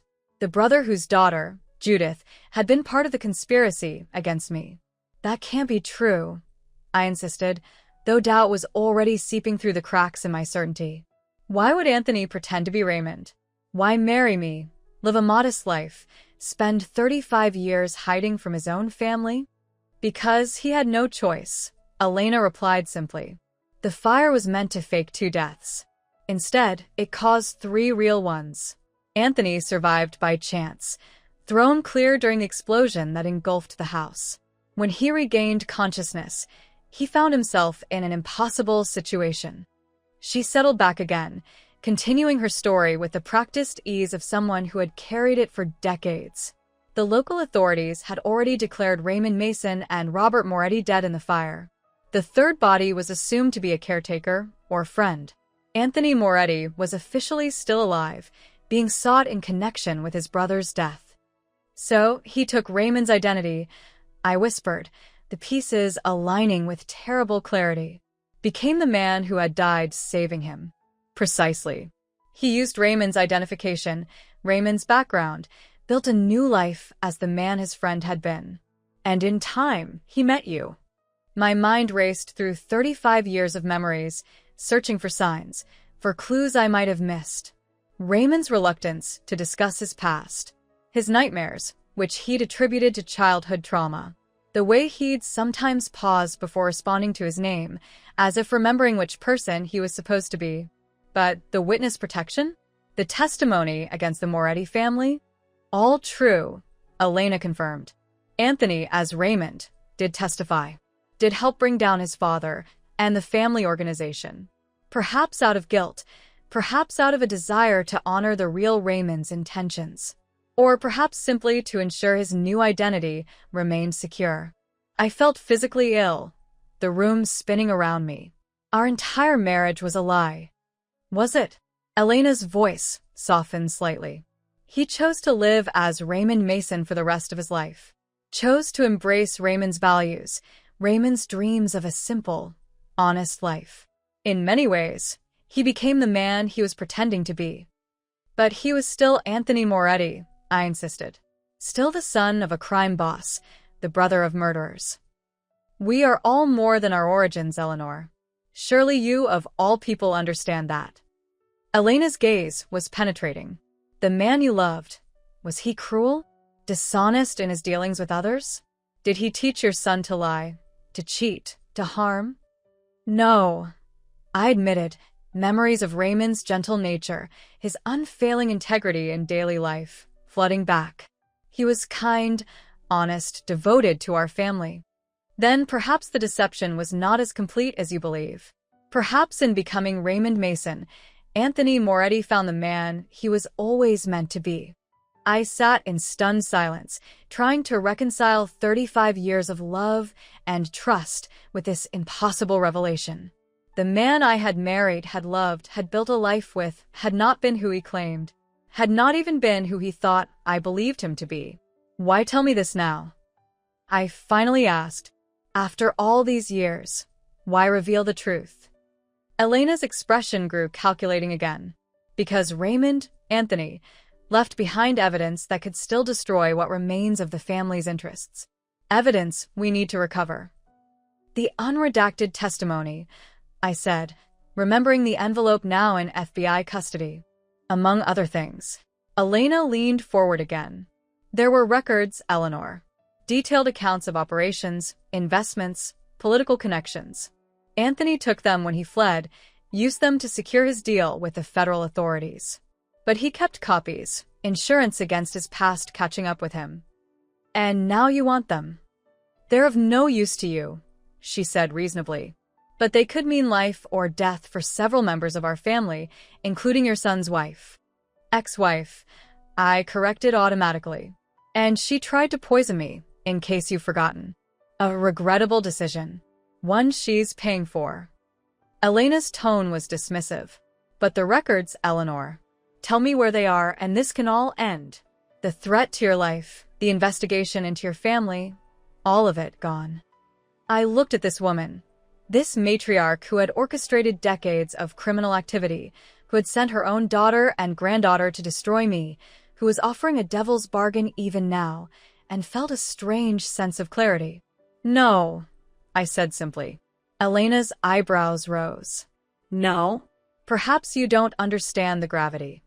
I understand perfectly, I interrupted. You want to protect what's left of your criminal empire. You want to shield the corrupt politicians and business people who've benefited from your family's activities. You want to erase the evidence of decades of crime and exploitation. I stood, looking down at the woman who had thought to intimidate me with terrible truths. But you miscalculated, Elena. You thought revealing my husband's true identity would devastate me, make me pliable. Instead, it's freed me. Freed you? Her voice held a note of genuine confusion. From doubt, from guilt, from wondering if I could have saved Raymond somehow, protected him from his past. I straightened my shoulders. The man I married, whatever his birth name, chose the life we built together. Chose to turn his back on the Moretti family and everything it stood for. That's the truth that matters to me. Elena's expression hardened. You're making a dangerous choice, Eleanor. No more dangerous than the one your husband made all those years ago, when he decided to become Raymond Mason. I turned to leave, then paused. The records are already with the FBI, by the way. They've been analyzing them since yesterday. I imagine arrests will begin soon.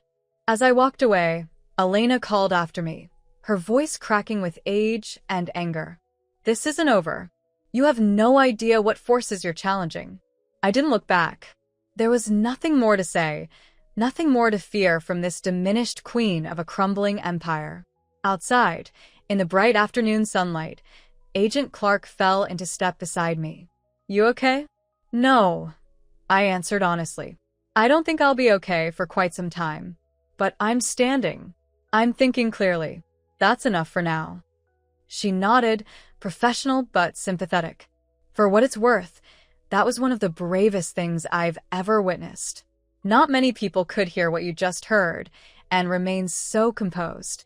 35 years of marriage teaches you to adapt to surprises, I said, attempting a smile that didn't quite land. Even ones that rewrite your entire history. In the car, Detective Barnes was waiting with news. Judith Blackwell has been located. Small town in Vermont, trying to cross into Canada. Local police are holding her until our team arrives. And Walter? My brother-in-law? Has he been questioned? Barnes shook his head. No sign of involvement with the Moretti operations. He appears to be exactly what he claimed, an opportunistic relative hoping to cash in on your lottery win. One small mercy in a sea of complications. As we drove back toward town, my phone rang, Michael calling. Mom, where are you? I've been trying to reach you all day. I'm safe, I assured him, with Detective Barnes and the FBI. I'll explain everything when I see you. When will that be?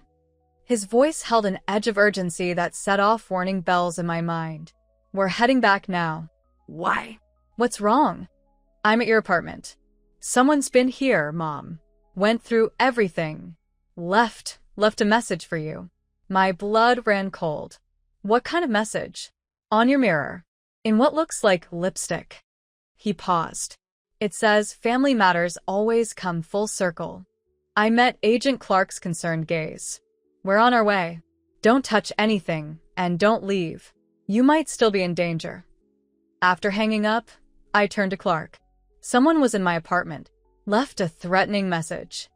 She was already on her radio, calling for backup to meet us at my building. Elena must have associates on the outside. People who can act on her behalf while she maintains her retired grandmother facade. But what does the message mean? Family matters always come full circle? Detective Barnes frowned, accelerating through an intersection. Could be a reference to the circular nature of the revenge plot. When my daughter-in-law tried to poison me at my own celebration party, I switched our glasses when no one was looking. Minutes later, her mother began to convulse. That's when I realized that fortune doesn't just attract strangers, it turns family into predators. If you're watching this, subscribe now and tell me in the comments if you've ever discovered someone close to you wasn't who they seemed. My name is Eleanor Mason, and 6 months ago, I was just another widow trying to make ends meet. Working as a part-time librarian in our small town of Lakeside Grove wasn't glamorous, but it paid enough to keep the lights on in the little craftsman house Raymond and I had scrimped and saved for 30 years to buy. After Raymond passed from cancer 3 years ago, I learned to live with less. My Social Security check and the modest pension from Raymond's 40 years at the paper mill kept me afloat, barely. I had one treasure in my life, my son Michael. He was our only child, the light of Raymond's life and mine. We'd sacrificed everything for his education, putting him through college when we could barely afford our mortgage payments. I'd worn the same winter coat for 15 years, so he could have opportunities we never did. When Michael married Veronica Blackwell 5 years ago, I tried to be happy for him. She came from money. Old money from 3 generations of successful lawyers. The Blackwells owned the biggest house in Lakeside Grove, a sprawling colonial on 5 acres overlooking the water. They drove imported cars and spent summers in Europe. From the day they met, Veronica made it clear she thought Michael had married down by choosing her. She tolerated me at family gatherings, her smile never quite reaching her eyes. When Raymond got sick, she visited exactly twice, both times complaining about the smell of medication in our house.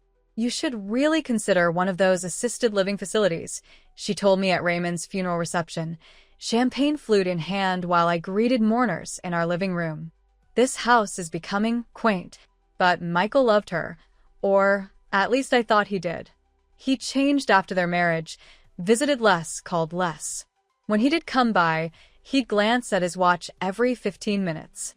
Still, I made excuses for him. He was building his career as an architect at a prestigious firm in the city. He was busy. He had responsibilities. The day everything changed was ordinary enough. I was shelving books in the biography section when my phone buzzed with a text from an unknown number. Congratulations on your win. Please call immediately to claim your prize. I almost deleted it. Everyone gets scam texts these days. But something made me call. Perhaps just the momentary fantasy of escape from counting pennies for groceries. The voice on the other end wasn't a robocall. It was a real person, a woman named Patricia, from the State Lottery Commission. Mrs. Mason, I'm pleased to inform you that your ticket has been verified as the sole winner of last week's $100 million Mega Millions jackpot. I sat down right there on the library floor, my legs giving way beneath me. The ticket, the one I'd bought on Raymond's birthday because he always played the same numbers year after year. I'd kept up the tradition, playing once a year on his birthday, never expecting anything. This must be a mistake, I whispered. No mistake, Mrs. Mason. We've been trying to reach you since the drawing. Is this your signature on the back of ticket number 24-37-52-61-08? Those were our numbers. Raymond's birthday, the day we met, the day Michael was born, our wedding anniversary, and the number of our first house. After tax withholdings, I would receive a lump sum of $61.3 million. In that moment, sitting among dusty biographies of people who had changed the world, I felt a surge of something I hadn't experienced since Raymond died. Possibility. I didn't tell anyone at first, not even Michael. The Lottery Commission advised discretion until all paperwork was processed. For 2 weeks, I went to work as usual, came home to my empty house, and lay awake at night staring at the ceiling, wondering if it was all a dream. When the money was finally transferred to my account, I drove to Michael and Veronica's house unannounced. They lived in one of those new luxury subdivisions where all the houses look alike, massive, beige, and soulless. I'd only been invited there 3 times in 5 years. Michael opened the door in workout clothes, surprise evident on his face. Mom, is everything okay? We weren't expecting you. Behind him, I could hear Veronica's voice, sharp and annoyed. Who is it, Michael? We're supposed to meet the Hendersons in an hour. It's my mother, he called back, then lowered his voice.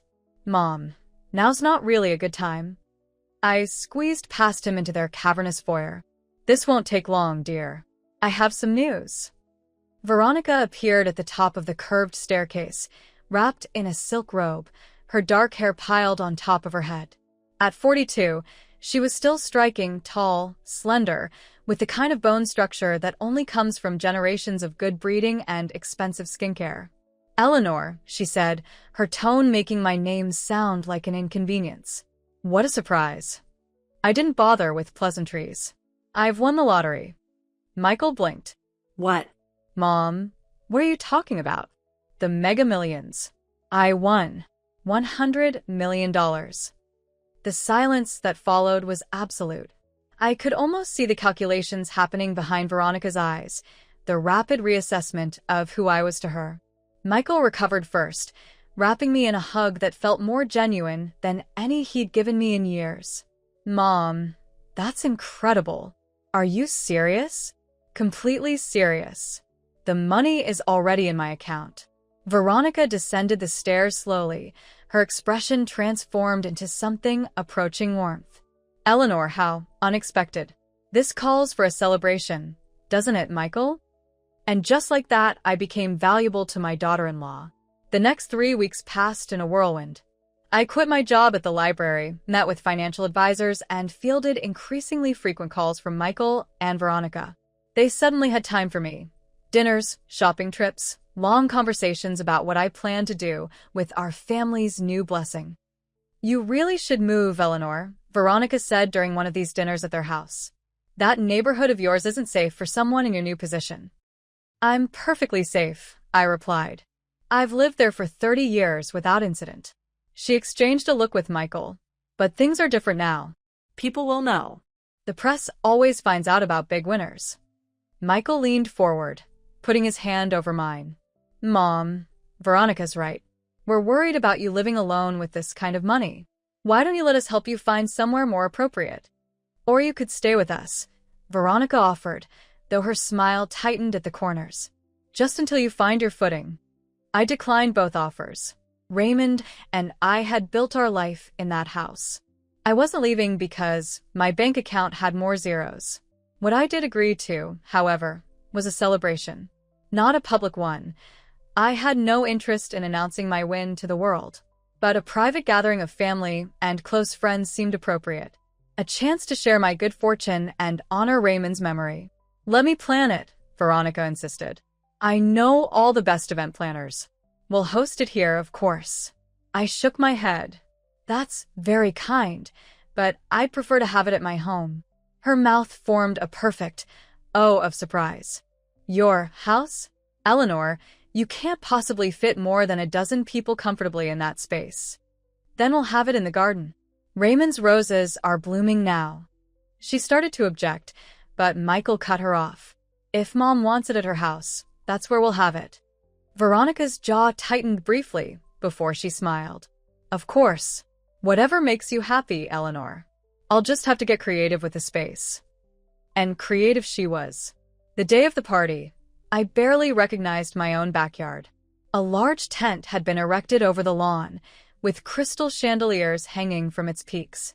White roses, not from my garden, adorned every surface. A string quartet played in the corner.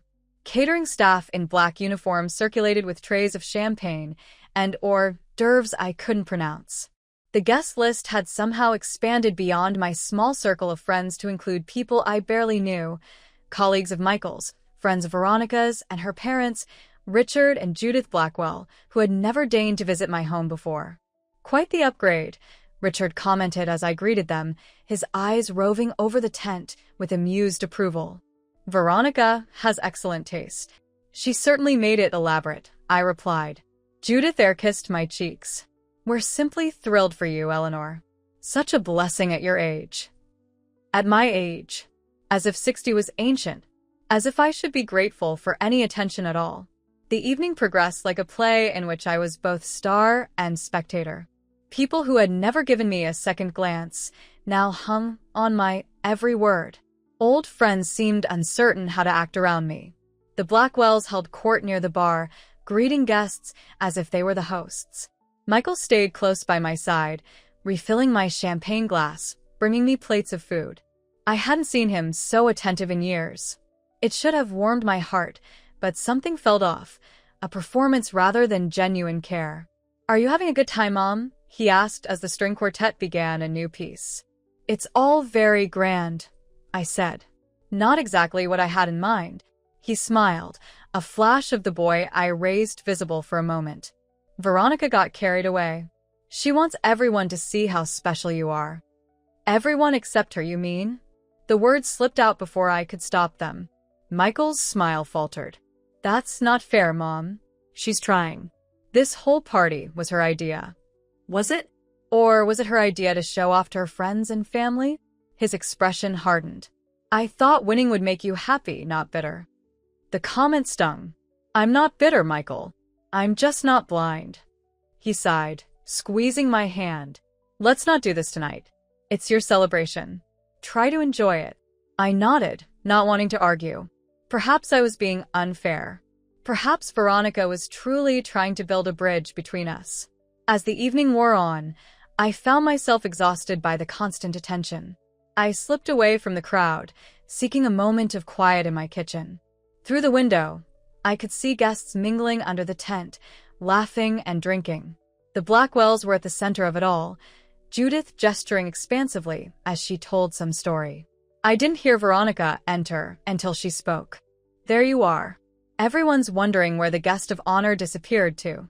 I turned to find her standing in the doorway, elegant in a midnight blue dress that probably cost more than my monthly pension. Just needed a moment to catch my breath. She smiled, coming to stand beside me at the window. It's quite a turnout. You've made quite an impression. On people who never noticed me before, I said. Veronica's smile didn't waver. That's how the world works, Eleanor. Money changes everything. It shouldn't, but it does. She placed a hand on my arm, her touch light. Michael tells me you're still unsure about your plans for the money. So that's what this was about.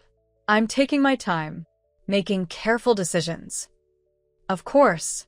But you know, Michael is your only family. Your legacy. Her voice softened to something almost maternal, though I was nearly 20 years her senior.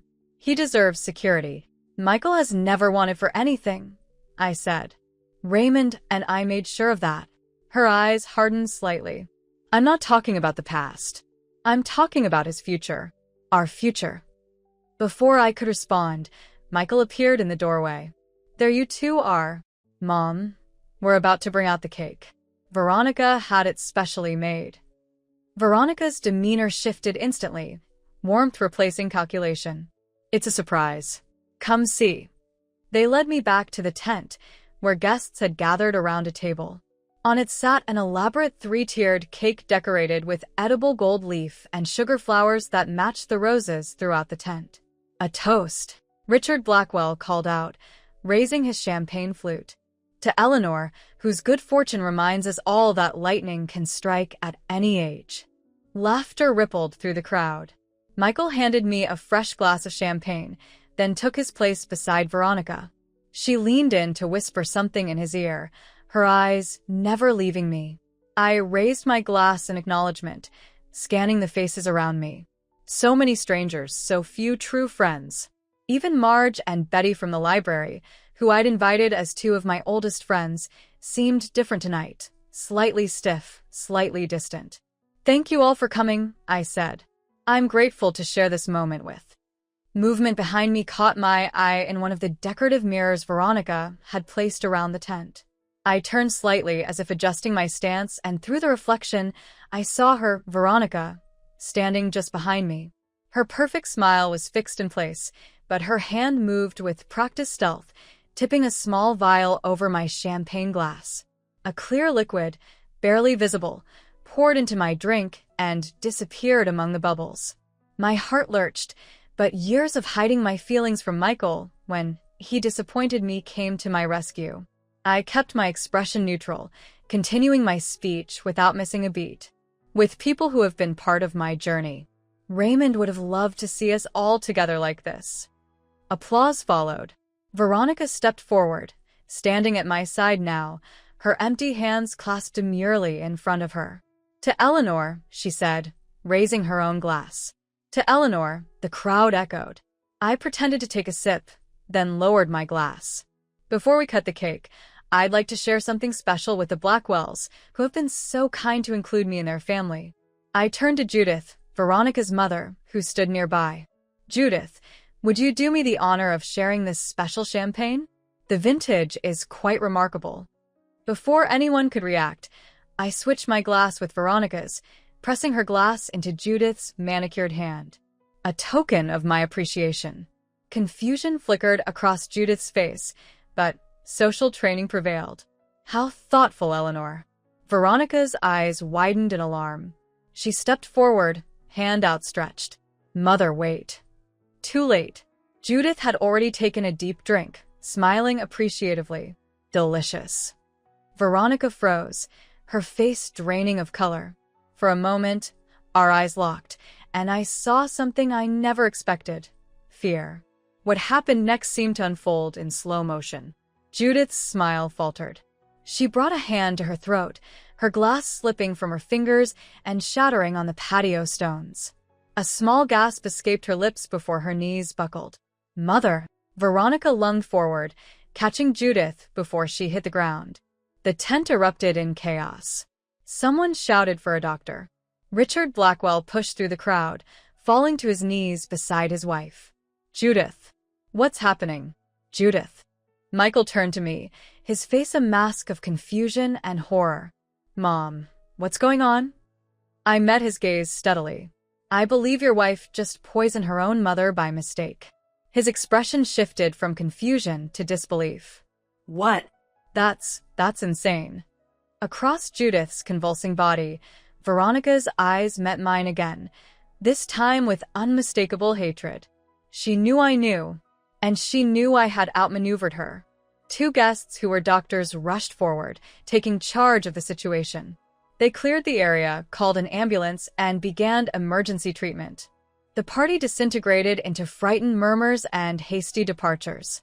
Through it all, I remained calm, watching as my daughter-in-law's careful plan unraveled.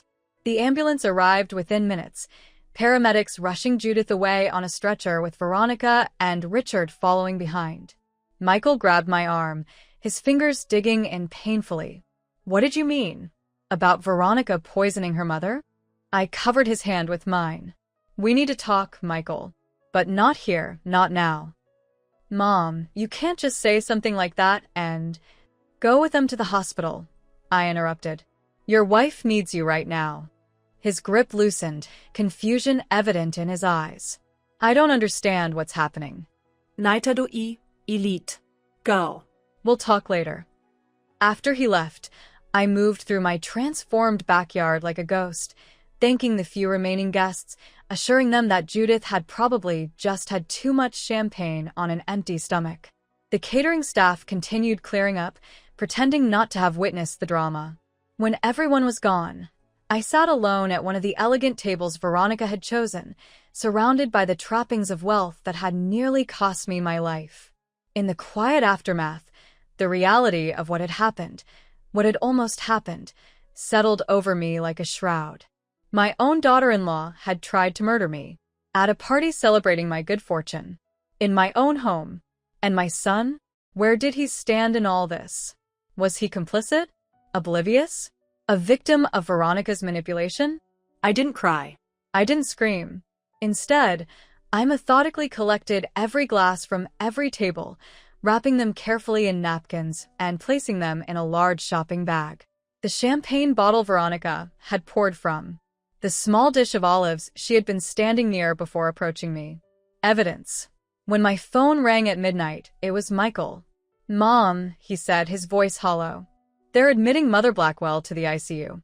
They're saying it might be poisoning. How terrible, I said, keeping my voice even. Do they know what kind? Some kind of organic compound. They're running tests.